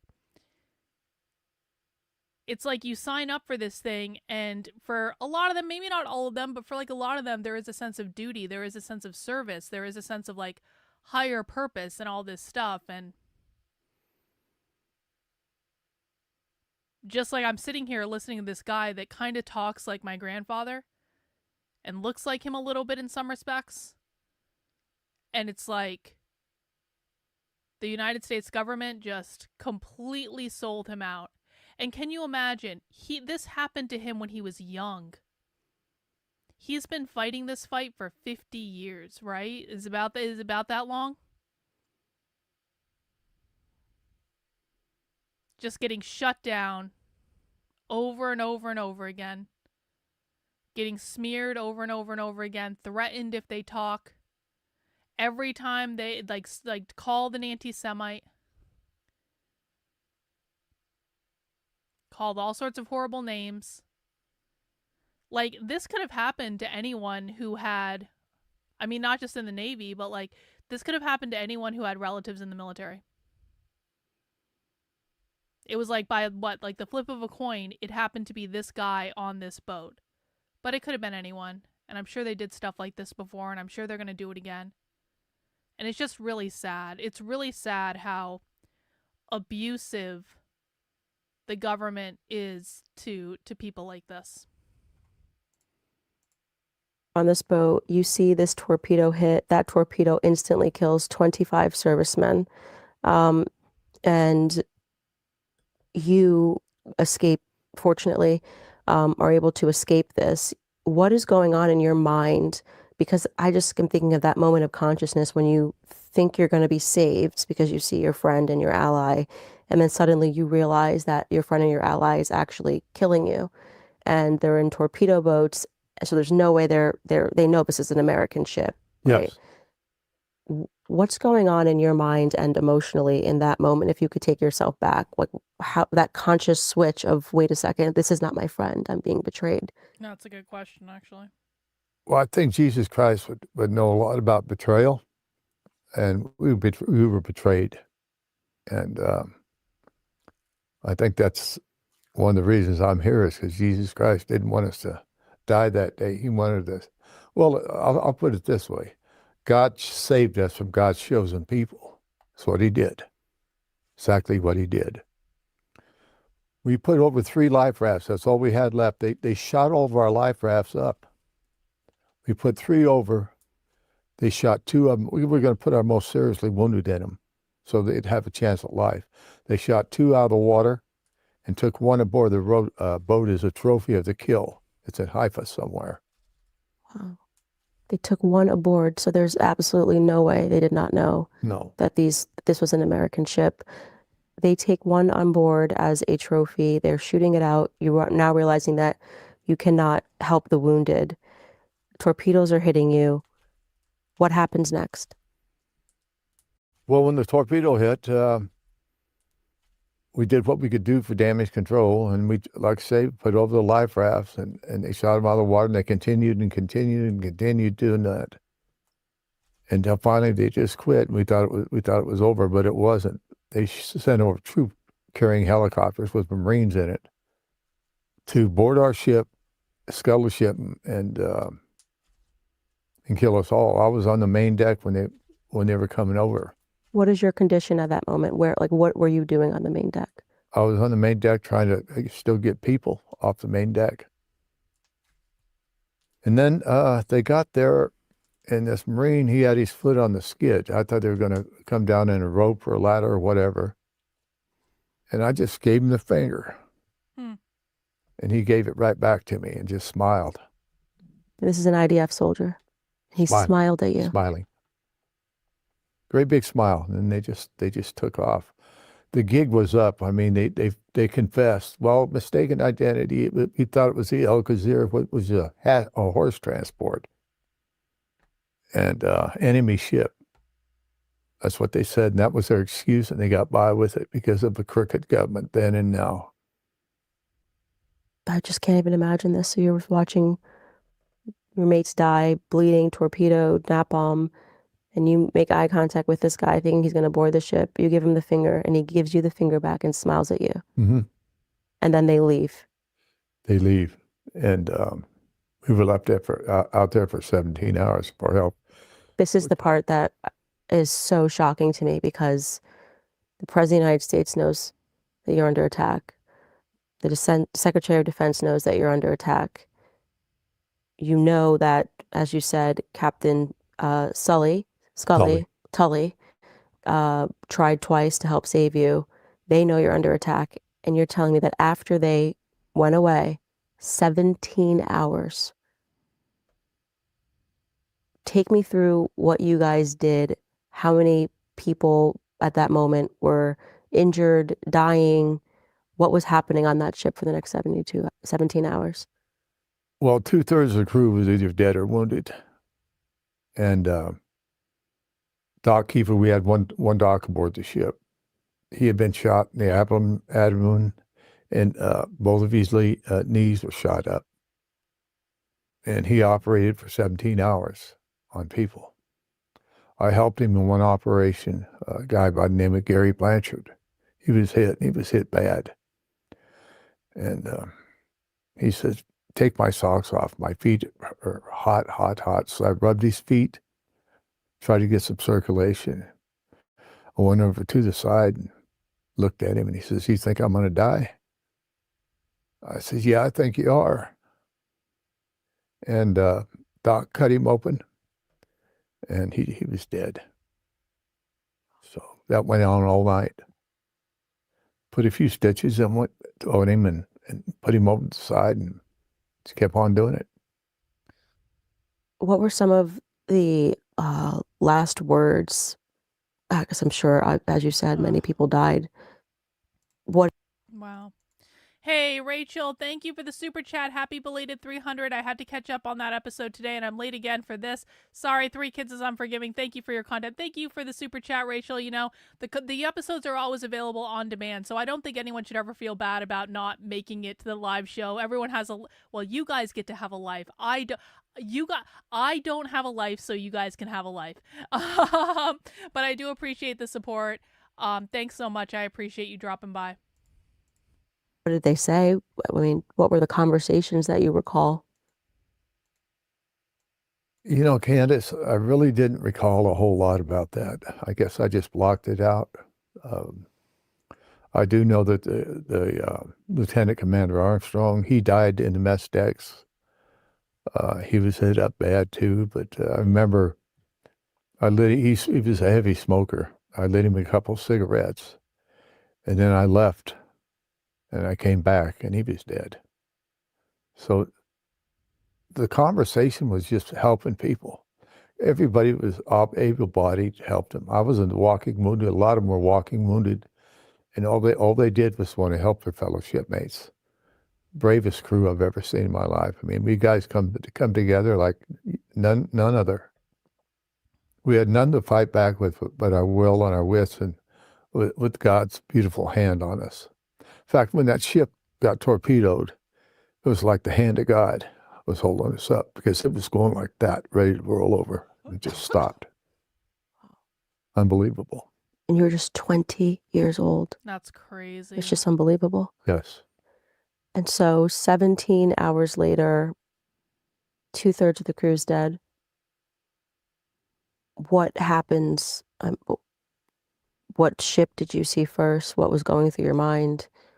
Well, the first thing we saw was several days later when Admiral Kidd got there, and we told him everything, what happened, and why didn't you come help us, and this and that. And he took off his stars. He says, "I'm just like your dad." He had 4 or 5 of us in sick bay at the time. 3 stars out there. He said, "I'm just like your dad. Please tell me everything you saw."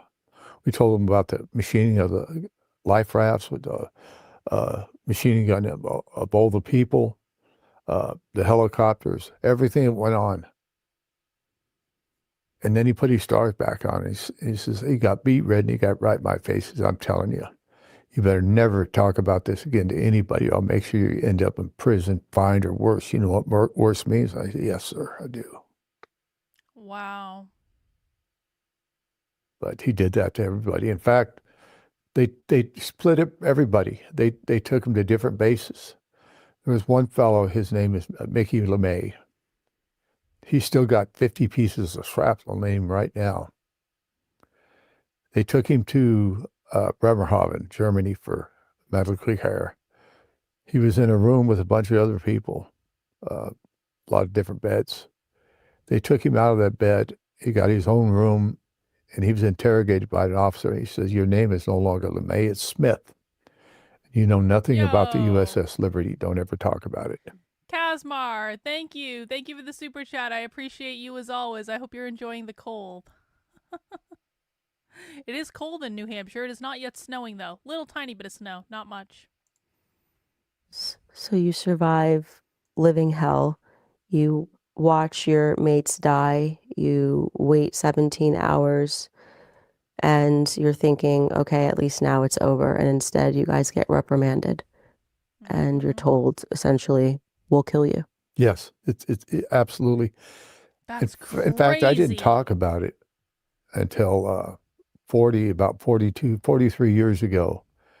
I met my second wife. There was an article in the paper by a person by the name of, oh my goodness, um, Stan White. He was a chief, master chief. And I felt like the whole world had just come off my shoulders because he was talking. If he was talking, I'm going to start talking. And I haven't shut up since. Wow. This is just unbelievable. Unbelievable.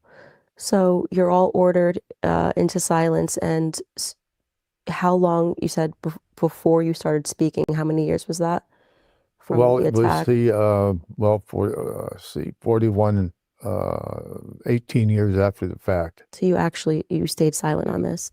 And I didn't even tell my wife, Lisa, that I was Wow. ever in the military. I even forgot what day it Wow. happened. That's how far back I pushed it. That's crazy. And like I say, when I read that article, man, I said, no, I'm on it. And I mean, the whole thing is, when your own government betrays you, it still betrays you, and every congressman betrays you, say, what you saw, you really didn't see. What you heard, you really didn't hear. That's pretty bad. I feel like we're in this world where, like, what he's saying right now is like, the government was telling me I didn't really see the things I saw. They were telling me I didn't hear the things I absolutely know I heard. I feel like this is something that everyone just has to be really diligent of and really honest, because there are so many people and there are so many organizations, and it's not just the government. It's both political parties. It's everyone who. It's a lot of people. It's a lot of people. Everyone is trying to get us to believe their version of a narrative. And they will tell us the information they want us to know. They will try to ignore or obfuscate the information that's not convenient for their narrative. They aren't going to give us the full context of what they're talking about. They're going to smile to our faces while they lie to us, and they know they're lying to us. They're going to try to demonize anyone who calls them out on their bullshit to try to show evidence. This is why they do all these ad hominem attacks. This is why every single time someone says something, like, this is why they're all ad hominiming Candace Owens right now. Oh, Amazon Eve is back. I unblocked everyone on the channel. Welcome back, Amazon Eve. Good to see you. Yeah, I've noticed a lot since October 7th. I've noticed a lot. But I do feel like this is something that, like, just every single person has to get really, really diligent about, where we have to do our own research. We have to look at primary source evidence. We have to stop taking people's word for anything. Don't listen to any commentator. And this includes me, by the way. Like, I try to do a balanced job. I try to only show you guys primary source evidence, but you should question me too. Because I absolutely have biases, and I absolutely can't show you everything. And so, like, everyone has to take responsibility for their perspective. And if you're listening to people and those people are proven to lie to you, or those people are shown to you to be leaving out information, you need to be honest. And you need to, like, say, no, this doesn't make sense for reason X, Y, B, and Z. And it can be blackpilling sometimes, because there have been so many times for me when, everyone has lied to us our entire lives. Every school that we've ever been to has lied to us. Every teacher we've ever had has lied to us, sometimes knowingly, sometimes unknowingly. But the reason that teachers unknowingly lie to students is because they themselves were lied to at some point. Everything is a narrative. Everything is a game. And even if you really like a commentator or you really like a pundit, if they can't account for information that is contradictory to the story they're trying to tell, if they can't like organize that information into their thought process, then you need to stop listening to that person and you need to stop taking that person's word for it. I'm sorry, I'll just say it. There are very real questions about the Holocaust. There are very real questions. And those questions are not coming about because people hate the Jews. Those questions are coming about because there are mathematical realities. Because there are realities with the historical record. Because you don't put a wooden door on a gas chamber. These are all very valid questions and people searching for the truth that has nothing to do with whether or not they like Jews. And if you can't account for questions like that, then you're not being ethically honest. There are very real questions about Israel on October 7th. How did they not know about it? How did they let it go on for so long? Why did they have the Hannibal Directive where they killed their own civilians? Why have there been so many provably debunked stories about beheaded babies?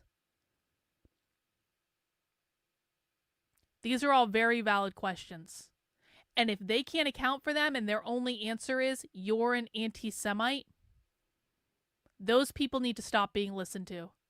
And it doesn't matter if it's your favorite commentator, it doesn't matter if it's your favorite pundit. I have had many intellectual breakups with people online because it was just proven to me beyond a shadow of a doubt that they were unhinged from reality.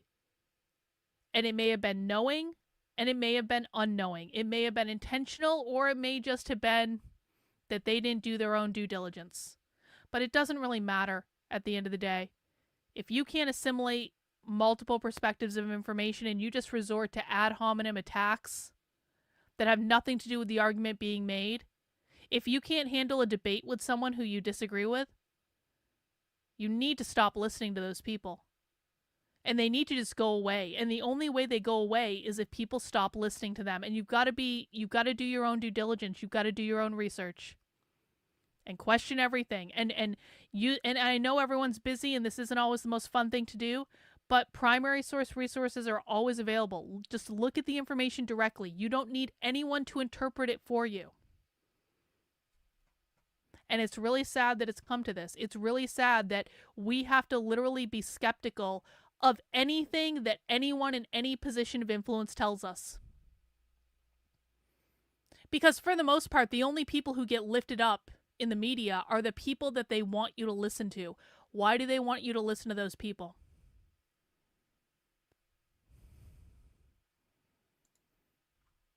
Hey, Rachel. Rachel says, so a recent first date of mine about a month ago told me to look into the USS Liberty, and now I'm coming on board that it's the Jew train. Hey, man. Isn't it funny how many people are coming on board it's the Jew train? And it's sad. Yeah, why 2 years after World War II were there suddenly more Jews than ever before in Europe? That's a good question.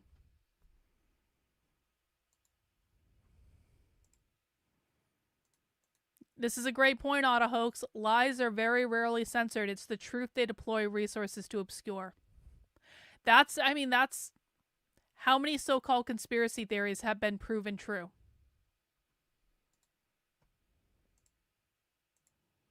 They're calling us liars, Nazis, and Jew haters, our own Congress.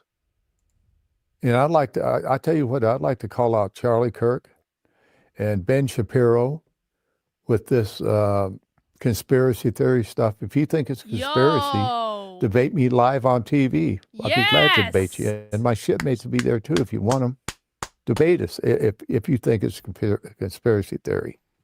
Or do you have the courage? I don't think you got the courage. Oh, Ben Shapiro absolutely does not have the courage. 100% does not. Can I explain the USS Liberty incident? Sure. The USS Liberty incident is very frequently used by anti-Semites to suggest that Israel deliberately targets American ships and then pays no penalty. So both American naval records and Israeli Air Force records suggest that there was a case of mistaken identity wherein USS Liberty was in the Mediterranean in a place they were not supposed to be. Israel thought that it was an Egyptian ship and shot it.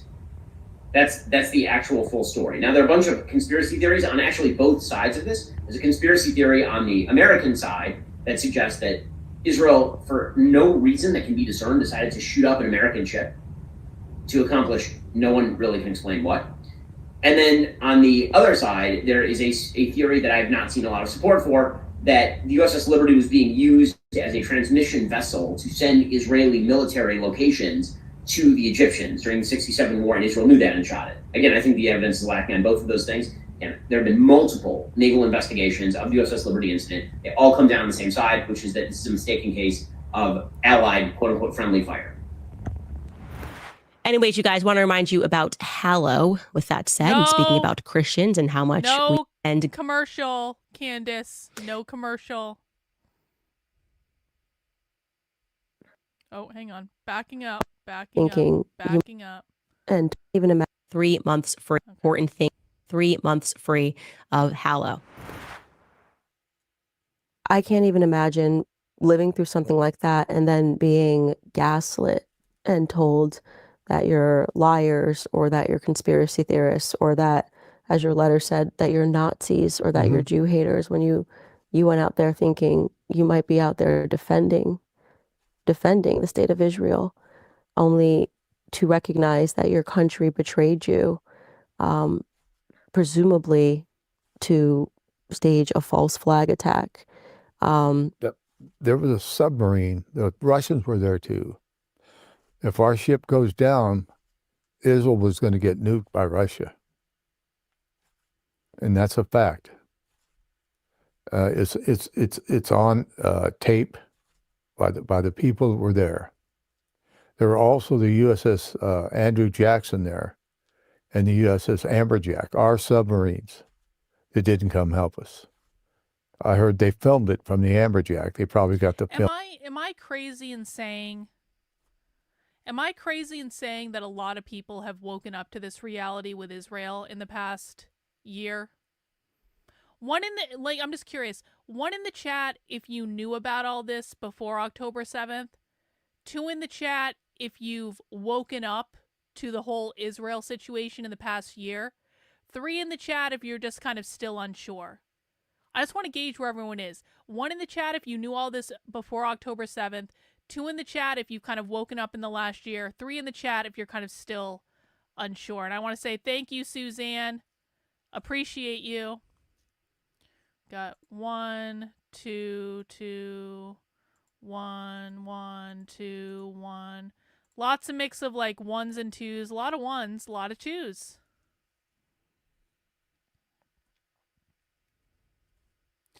Do you guys think I'm right in saying that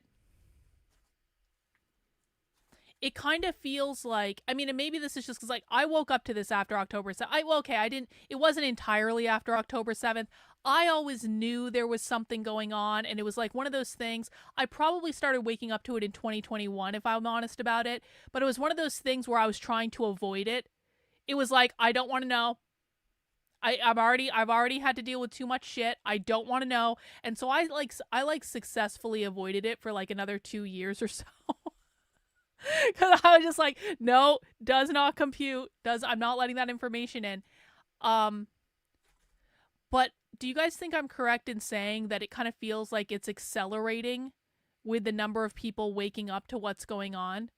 Does it feel like it's like more and more and more and more people and like everyone are talking about this to some extent? Or am I just crazy? Has it just always been like this? And I guess this is a question for people who've been like woken up a long time.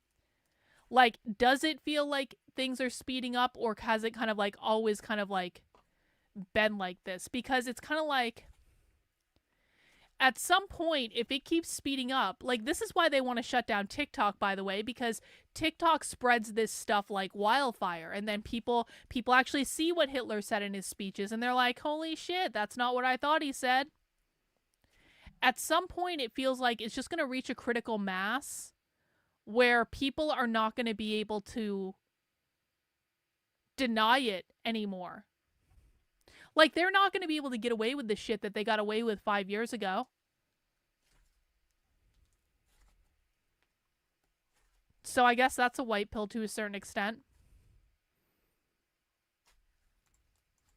film right now. There's so many. We got FOIA requests right now from a federal judge in Washington. She's gonna decide whether we can get the records or not in a few days. And this has been going on for 2 or 3 years trying to get. Well, it's been 57 years total, but working on it for the last 41, 42, 43 years. And collectively. And this is like a bipartisan issue too. Because the left is completely, well, the far left. The left are completely correct on what's going on with Israel. They know about it too. The left is on board with this too. This is like one of those rare issues where it's an actual bipartisan issue where the people are actually kind of aligned to be like, y'all are fucking around a little bit too much. And we might be like, I might be a fascist and there might be socialists on the other side, but on this issue we agree. Cut the fucking bullshit. With the rest of the crew, we've been trying to get this done, and this is the closest we've ever come to getting something, but they don't want the records out. The CIA's blocking it right now. They said they do not want to let that out. It's a matter of national security. If it's so easy to explain, how could it be national security? If it's so cut and dry that they thought it was a mistake, there's no mistake, and we can prove it. How many survivors are still alive? Oh, I don't know, probably 50. Wow. Out of 294. So it's, they just didn't attack our ship. They attacked you, all of you guys, all of America. They attacked us. It was an act of war and war crimes, and they don't want to investigate it. I want to speak a bit about Lyndon Baines Johnson because there is a picture that seems to be emerging. And so I guess I'll sort of ask questions because there's other big events from around that time period that are similarly classified in a way that doesn't really make sense. Lyndon Baines Johnson, the nation did not vote for him to be president of the United States, obviously. Yes. JFK was assassinated. And it is a fact that prior to his assassination, he was adamant that he wanted AIPAC, which I think was going by a different name at that time, to register as a foreign agent, and that they had ignored his demand that they register as a foreign agent. And then when he was shot a couple of months later, he no longer had to register. They no longer had to register as a foreign agent. It is also a fact that leading up to his death, he was having fights, which they have not declassified, arguments with the prime minister of Israel at that time, Ben-Gurion. They've, again, not declassified any of those conversations, so we don't know what it was that they were arguing about, but I would imagine Lyndon Baines Johnson would have known that he had this sort of contentious relationship, obviously, with them trying to implement AIPAC and not wanting it to be registered as a foreign agent, and obviously him having arguments as the number 2 guy. You would think that he would know this. And before Muammar Gaddafi, the president of Libya, was murdered by us, arming insurgents, he gave a speech in front of the UN where he demanded that they investigate the killing of JFK. And he said, everybody knows that he was trying to stop their nuclear armament. He spoke about the nuclear reactor, and he had heavily suggested in that speech in the UN that that was perhaps that could have been the reason that he was arguing with the prime minister. Of course, we'll never know.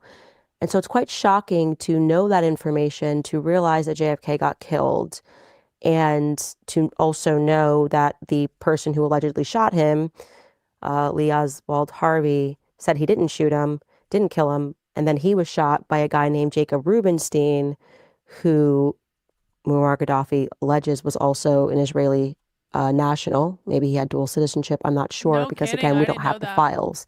I'm just speaking about what has been said in the public sphere. I It's didn't kind know of that. shocking that Lyndon Baines Johnson would be such an ally to Israel, so much so that he would tell people, I don't care if American sailors die, I'm not going to embarrass Israel, which means he didn't inherit JFK's frustration with the nation. He did not. He, if you remember, he says, you had a friend in JFK of Israel, but I'm going to be a much better friend. You have a better friend than you ever did. You know what? Actually, I don't know if you had read this article. This really shocked me.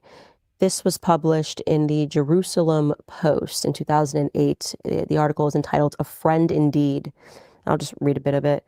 A few weeks ago, the Associated Press reported the newly released tapes from U.S. President Lyndon Johnson's White House office, which showed LBJ's, quote, personal and often emotional connection to Israel. The news agency pointed out that during the Johnson presidency, the United States became Israel's chief diplomatic ally and primary arms supplier. But the news report does little to reveal the full historical extent of Johnson's actions on behalf of the Jewish people in the state of Israel. Most students of the Arab-Israeli conflict can identify Johnson as the president during the 1967 war, but few know about LBJ's actions to rescue hundreds of endangered Jews during the Holocaust, actions that could have thrown him out of Congress and into jail. Indeed, the title of righteous Gentile is certainly appropriate in the case of the Texan, whose centennial year is being commemorated this year. It then goes on and speaks about how he, while serving as a young congressman, arranged for visas to be supplied to Jews that were in Warsaw and oversaw the apparently illegal immigration of hundreds of Jews through the port of Galveston, Texas. A key resource for uncovering LBJ's pro-Jewish activity is the unpublished 1989 doctoral thesis by a student named Louis Gamelak, a University of Texas student. And he speaks about LBJ's foreign affair background in this piece, and they were able to confirm through other historians and interviews with his wife and family members and political associates that the research was accurate. It says, quote, research into Johnson's personal history indicates that he inherited his concern for the Jewish people from his family. His aunt, Jessie Johnson Hatcher, a major influence on LBJ, was a member of the Zionist Organization of America. According to Gamelak, Aunt Jessie had nurtured LBJ's commitment to befriending Jews for 50 years. As a boy, he watched his politically active grandfather, Big Sam, and father, Little Sam, seek clemency for Leo Frank. This says the Jewish victim of blood libel. He's actually, he murdered a young Catholic girl during Passover in I believe it was 1913. I'll have to fact check that. But they present him as a victim of a blood libel. Johnson's later told friends that Lyndon's family hid in their cellar while his father and uncle stood guard with shotguns on their porch in the case of the KKK attacks. So they say that he often cited Leo Frank's lynching as a sort of his opposition. But it's interesting because people, I don't think, knew this, that LBJ was Jewish, that his aunt was involved in the Zionist organization, and also that he pressured the administration, apparently, to have tighter ties with AIPAC. So we can probably trace, when we are speaking about AIPAC, the marriage, I would say, between the United States government and AIPAC, we can attribute that to Lyndon Baines Johnson. How does it make you feel to know that actually, you know, he was in fact more loyal to Israel? Oh, absolutely. Much more loyal. In fact, on June the 8th, when our ship got hit, in his bed was a Irgun agent, Matilda Krim. Really? Really. Unbelievable. True story. Yeah, it even says that Johnson raised substantial sum for arms for the Jewish underground fighters in Palestine. He was doing all of this illegally. He armed the Jewish underground of quote unquote freedom fighters and did all of this alongside his closest advisors were strong pro-Israel advocates, Benjamin Cohen, who 30 years earlier was the liaison between the Supreme Court Justice Louis Brandeis and Chaim Weizmann, and Abe Fortas, the legendary Washington insider. I mean, that's just, how did we go from a president who wanted to stop this to a president that was involved in the underground and was pushing our government to get more involved because with that's how it Israel? always It works. leads, I mean, certainly I think it's fair for people to wonder what it is that is classified and that they're so afraid to release to the public about JFK's remarkably suspicious death. Yes, his death was not by a lone gunman, in my belief. In fact, I saw the day that Oswald got killed by Rubenstein. He says, "I'm nothing but a patsy, nothing but a patsy." And he was a patsy. So there's so much to be said. Can for I just have a side note real quick? How many of you guys actually think that Luigi character killed the CEO? One in the chat if you think that Luigi character that they arrested actually did kill that CEO, and two in the chat if you think there might be something else going on. I don't have any feeling on it either way. I just know it's a conversation. Honestly, I haven't looked into it. But my gut tells me my gut tells me it seems sketchy.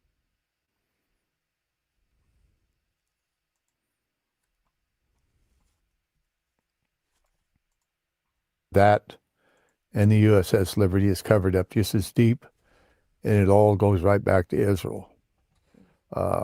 Is our country really America first, or is it Israel first?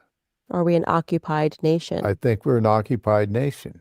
Mm-hmm. And look at all the wars. Okay, let's just go back to the Iraq War and the Afghanistan War. They were fought all for the greater good of Israel. Yeah, see, the fact that they caught that Luigi guy at McDonald's with the murder weapon and the manifesto, I'm like, I don't know about that. That's my belief, and it's a lot of other people's beliefs too. They sacrificed men over the war, and it's a war machine. You know, like Eisenhower warned, but the military-industrial complex. And he was absolutely right. I remember that because I was a kid then. I mean, I think it's difficult for me, and why I say that this has been such a turning point. It's difficult for me to take seriously now any of the politicians who declare themselves to be America first. I mean, just to be clear, Congress passed through in the blink of an eye to ensure that people would learn about October 7th in school. Oh, absolutely, yes. And yet I went through school, I graduated college, I have 2 degrees, and I had never learned about the USS Liberty in its entire context until I received your letter. Yep, it was covered up, and it's not in the history books, which it should be. It's a very important part of history. Now, something very interesting, back in the 80s, I did a speaking deal with the old Spotlight newspaper. And the 2 older gentlemen, they were entrepreneurs in Wisconsin, Grafton. They read it, and they sent me a letter and said, "Hey, Rachel, what you definitely don't want to do is spend all weekend watching Europa. In fact, we're gonna watch Europa over on Rumble at some point. Obviously, I can't watch Europa over on YouTube, but we're gonna watch it over on Rumble, and maybe even starting this weekend. I don't know. Maybe that'll be a good Christmas project. We can spend all a week of Christmas watching Europa. That might be a good way. You know what? We're gonna have a Europa marathon before the end of the year. Yeah, Rachel doesn't know what I'm talking about yet. Rachel, you will. You will know. You will know. So we'll do that.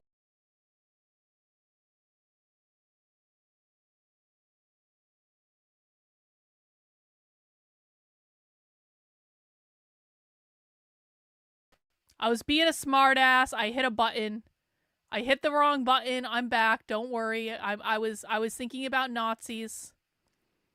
I was thinking around about Nazis and I hit the wrong button. All right, let's continue. We're building a new library, and we were gonna call it the Grove Library.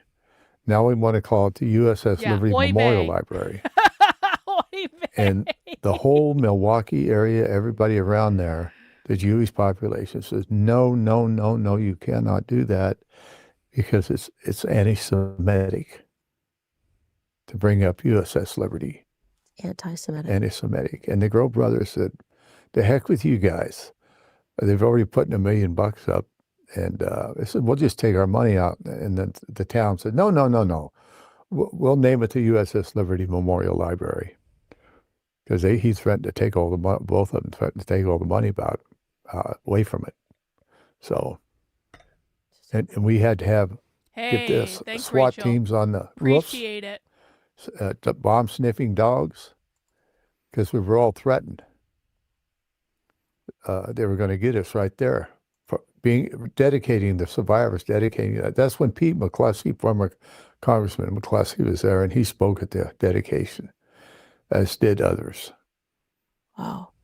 So you had told me that you have been threatened by the Mossad. Can you tell me more about that? Yes, I was in California with my wife. We were going out to visit my son. He was graduating from BUD/S. Yeah. This is funny. Last Christmas we spent the holiday week watching the Thorpes. This Christmas we're going to spend holiday week watching Europa. Look how far we've come, guys. We went from Ben and Grace Thorpe all the way to Europa. Thanks, Dragon Balls. I appreciate it. SEAL. And we were in a restaurant. Well, we were at the bar getting a drink, waiting to get our table. And this guy come up and got on my right side of me. He said, "Oh, you were on the Liberty, huh?" I said, "Yeah, how'd you know that?" And he said, "I know a lot." And he had a big watch, and he put it right up in front of my face. I said, "Get that out of my face, man. What is it, a camera or a speaking device? Or why is he going to squirt me with something? I don't know." And then he said, "Listen, I know everything about you. I'm a Mossad agent. And the best thing for you to do is just shut up." My wife heard that. She come over me, and boy, she gave him, I mean, whoa, I can't tell you. And then security had to take us up to our room and make sure everything was okay. And I went down the next morning, and the guy, pretext, he told everybody he was a doctor. He'd been there a couple days before. But he was waiting on me and my wife, is what he was doing. How he found out we were there, I don't know. It could have been, they traced us somehow, credit card or who knows. That's just incredible. It is. They traced their They have credit a card to the remarkable hotel. ability to be on the ground when big events take place. Like, it was confirmed that the Mossad was on the ground. I want to tell you guys something funny that happened to me. Now, I'm kind of like a stickler for paying my bills on time. Like, I'm like really anal about it. I'm not going to say which company it is, but I had a couple credit cards with a very big, well-known credit card company, and I still do have them. They still work. I've had these credit cards for literally 15 years. I have never missed a payment on these credit cards. There's nothing crazy going on with these credit cards. I actually had really massive I had a massive credit line on these credit cards because I was good about paying them. I have a good credit score and like all that. I got a call after I started talking about this stuff online. Maybe it was about 6 months ago or something, that all of a sudden they're reviewing my accounts and they're basically restricting, like they're taking my limits all the way back down to like basically what I had when I started these credit cards 15 years ago. And so they're basically like, they're not taking the credit cards away. The credit cards still work, and this isn't like a problem or anything, but out of nowhere, for no reason, all of a sudden, these credit cards I had for years, all of a sudden, they wanted to review my account and have a conversation about it. And I just never called them back, quite frankly, because it was kind of like, it wasn't actually like an emergency situation for me. Like, I have a lot of credit. Like, it's not like that big of a deal. And I honestly didn't really care that much. But I just found it so suspicious. I was like, that's funny timing, isn't it? I've had these credit cards for over 15 years. I have never missed a payment on these credit cards. Everything is fine. I have a super fucking high credit score. And all of a sudden, you want to have a conversation? Isn't that funny? I'm not going to say which bank it is, but someone did actually name it in the chat, but I'm not going to say which one it is. Anyway.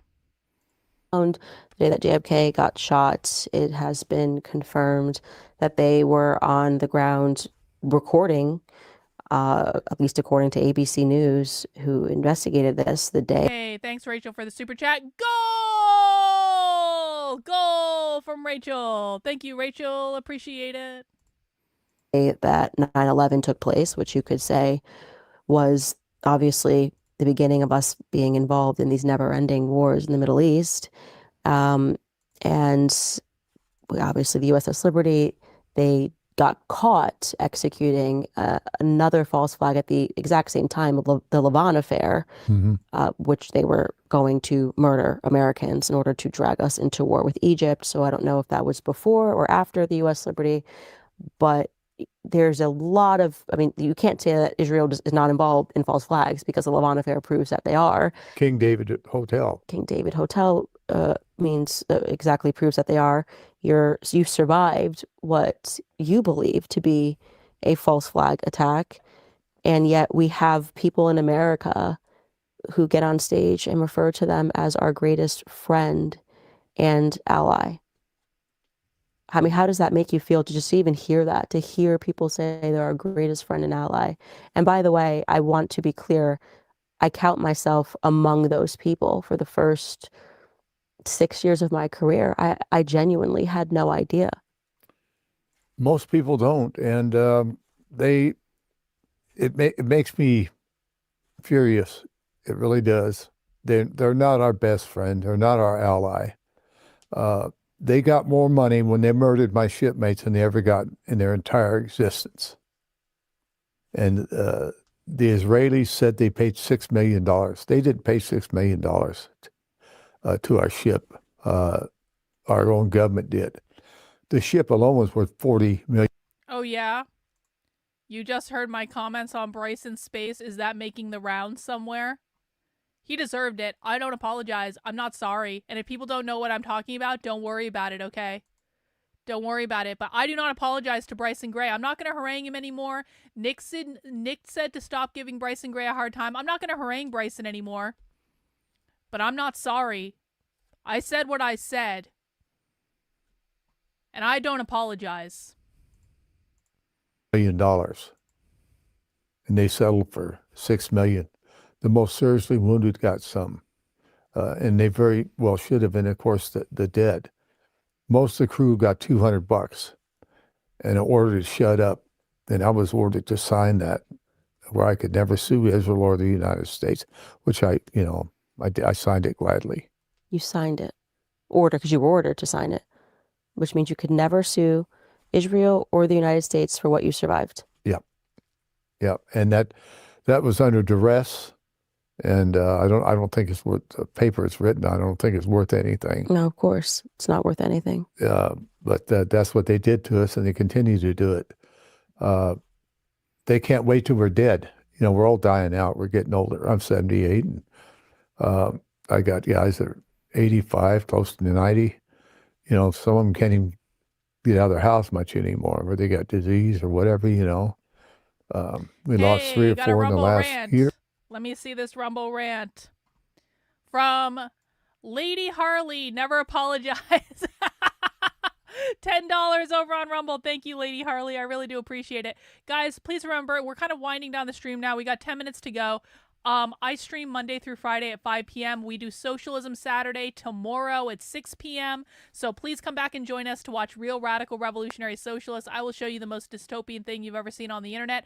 Also, for my supporters, we are doing Bitchcraft tomorrow at 3 p.m., which is a private call where we knit and stuff like that. You can bring other crafts too. If you're a member on my Substack or my locals, the Substack the link is in the Unwoke Roundup email. I will also send it out tomorrow around 3 p.m. If you're on locals, I'll send it out around then. So you can come and join us for a private call before Socialism Saturday if you like. Please, guys, make sure you're subscribed on whatever channel you're watching on, whether that be YouTube, Rumble, or X. I really appreciate everyone joining me today. It's been a heavy episode, but I think it's something that's we definitely all needed to hear, and I appreciate Candace Owens giving this guy a platform to tell his story. I think she's done a really good job here, and please make sure to mount the like button for me if you would be so kind. I really appreciate it.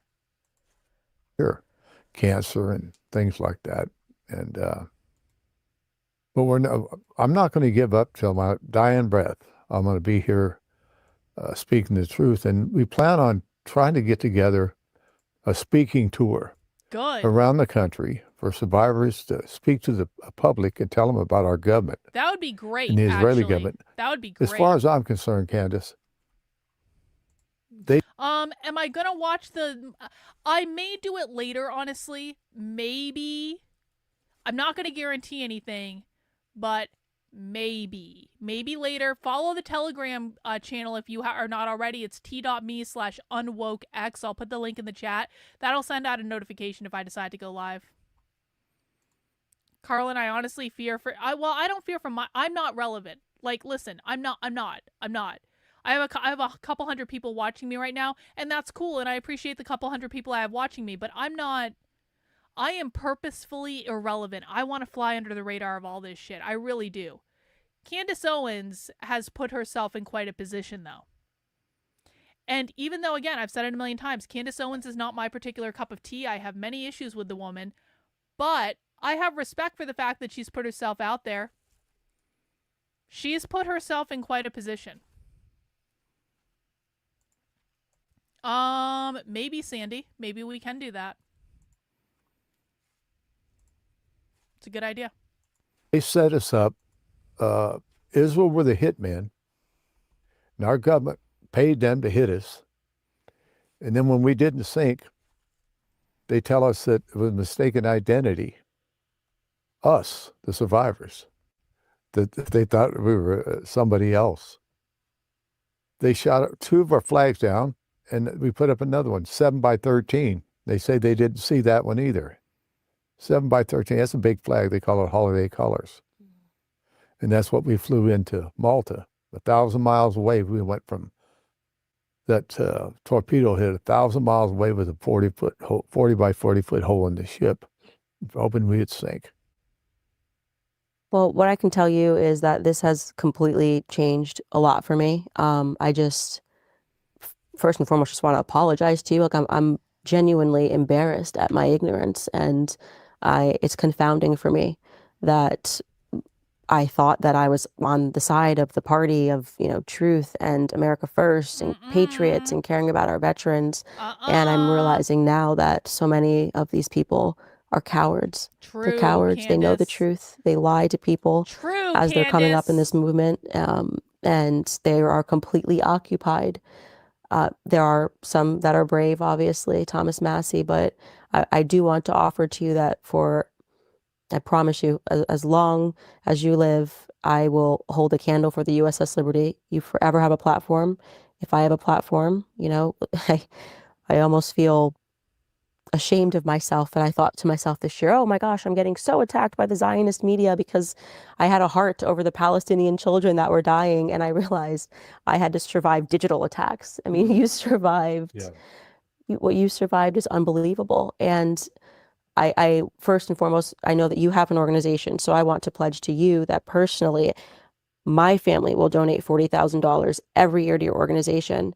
And I'm asking if every single person who is watching this right now, and this will be in the millions, if every single person gives $1, just $1, we can keep their organization going. We can give them what they need to speak about this, and we can show them that despite the fact that we may all be existing under a government that is occupied, this is not who we are as Americans or people worldwide, because we have an audience all over the world who I think is similarly starting to wonder how many of our nations are occupied by lobbying from Zionists and spending money. Can you tell my audience a bit about your organization? Yes, our organization is veterans and like-minded people, family members. You can go to usslibertyveterans.org, usslibertyveterans.org. And this is a brand new site we put up. It's very technical. I mean, I don't know a whole lot about it. It takes people a lot smarter than me, but they got people doing it. And you can donate there. You can go through, look at pictures. You can read articles, the Moore Report. And I was just thinking about Ward Boston, the JAG. It was with Admiral Kidd. I should have brought this up earlier, but there was a man named A.J. Crystal. He was a bankruptcy judge. And he wrote a book, The Liberty Instant. And he's Jewish.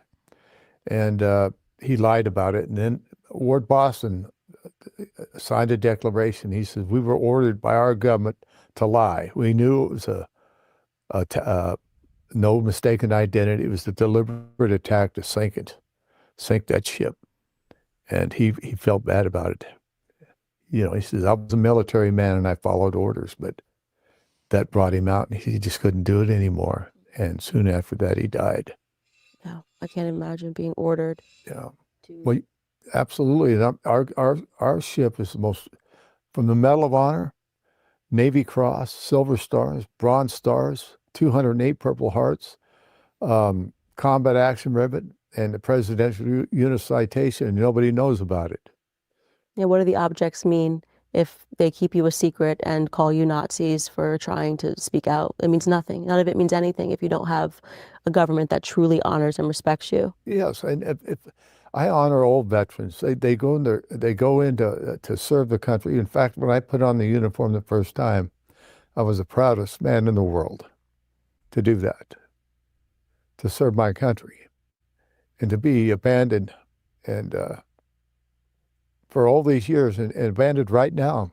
I'm asking you, front out, President Trump, don't abandon the crew of the USS Liberty, please. I see your picture there with beautiful Candace. And who is that other man? Is that? It's my husband. Oh, that's your husband. I'm sorry. That's George. Mm-hmm. Oh. Mm-hmm. But President Trump, please help us. Don't abandon us. This is an act that should be brought out. The truth should be told, sir. Please help us. I'll tell you, I have never, ever, ever had an inkling to run for president of the United States, despite people insisting on it. But hearing what happened to you, if I ever do run, it will be to honor you guys in the way that you should be honored, and to give the middle finger right back. I hope you do, to the government. My daughter said that yesterday. Tell her I wanted to run for president. Candace for president. If I did it, it would be to honor the memory of the USS Liberty, and I would say it every day when I was on stage, because what happened to you is despicable.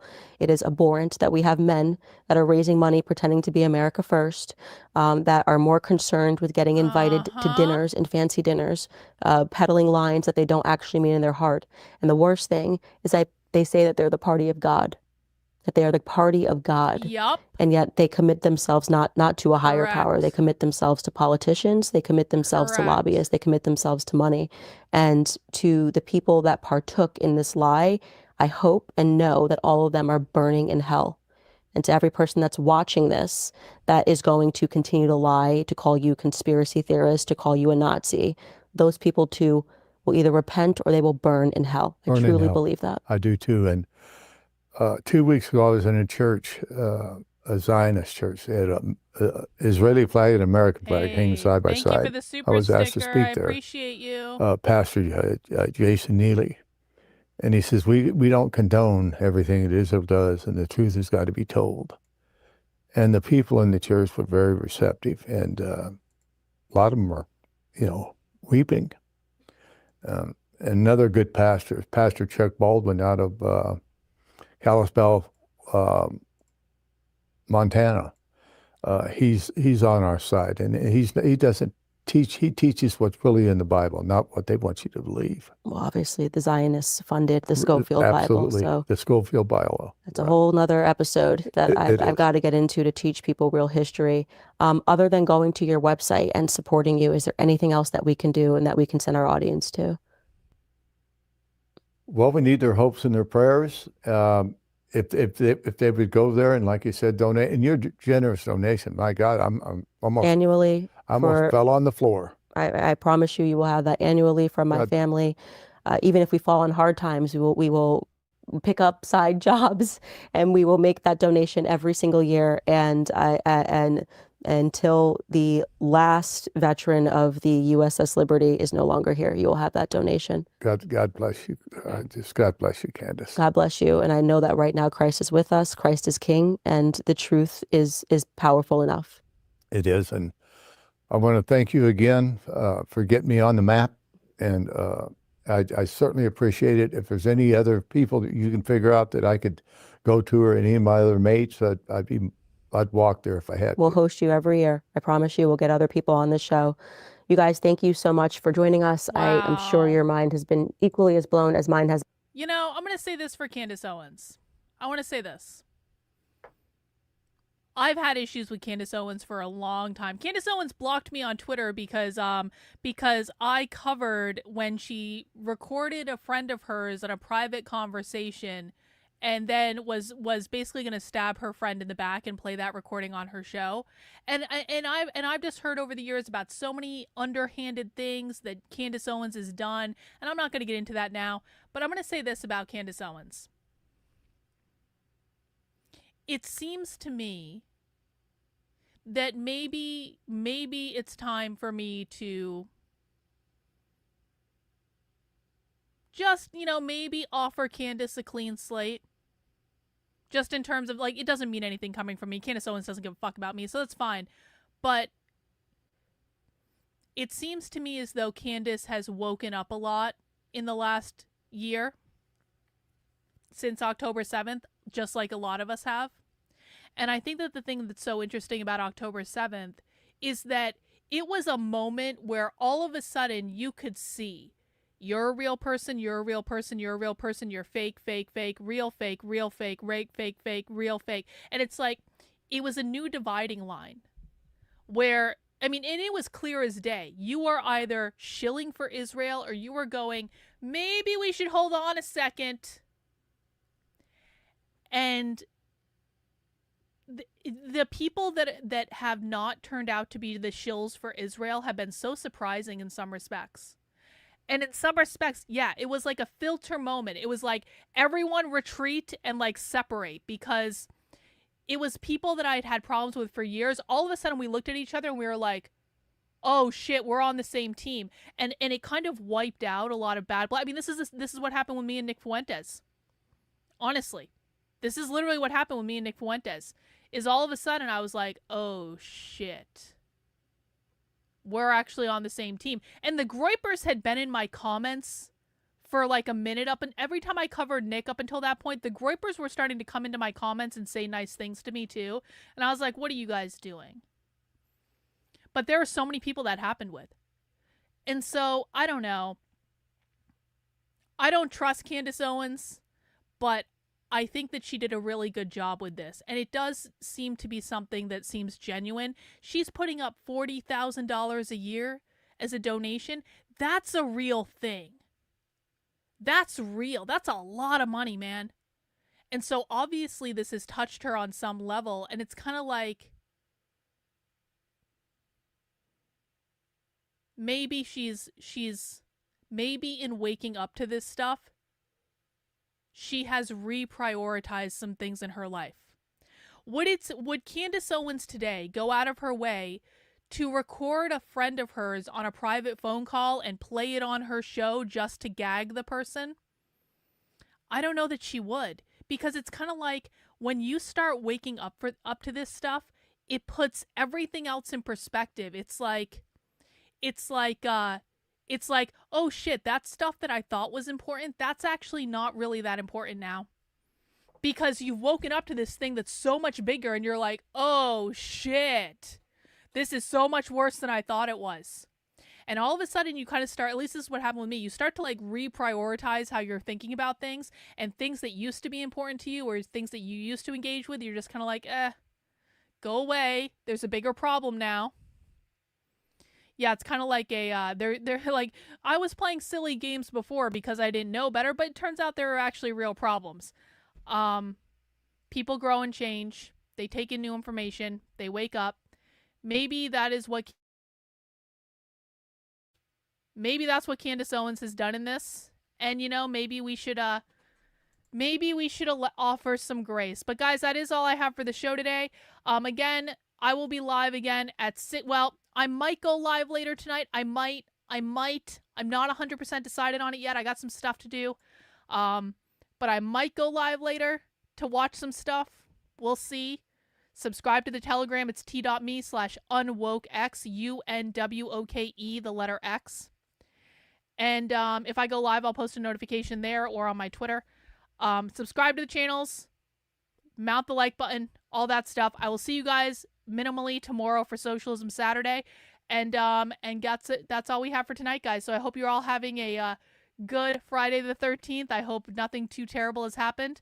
And I will see you guys tomorrow. Have a good one. We'll see you soon. Bye.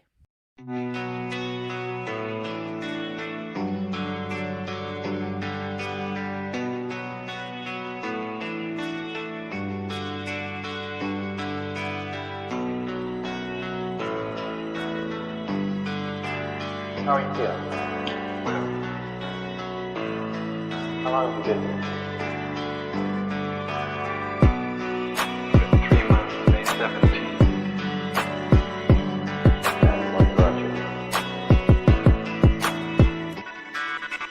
That's difficult to answer.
is it that playing the piano for people has eventually resulted in your being here in the hospital?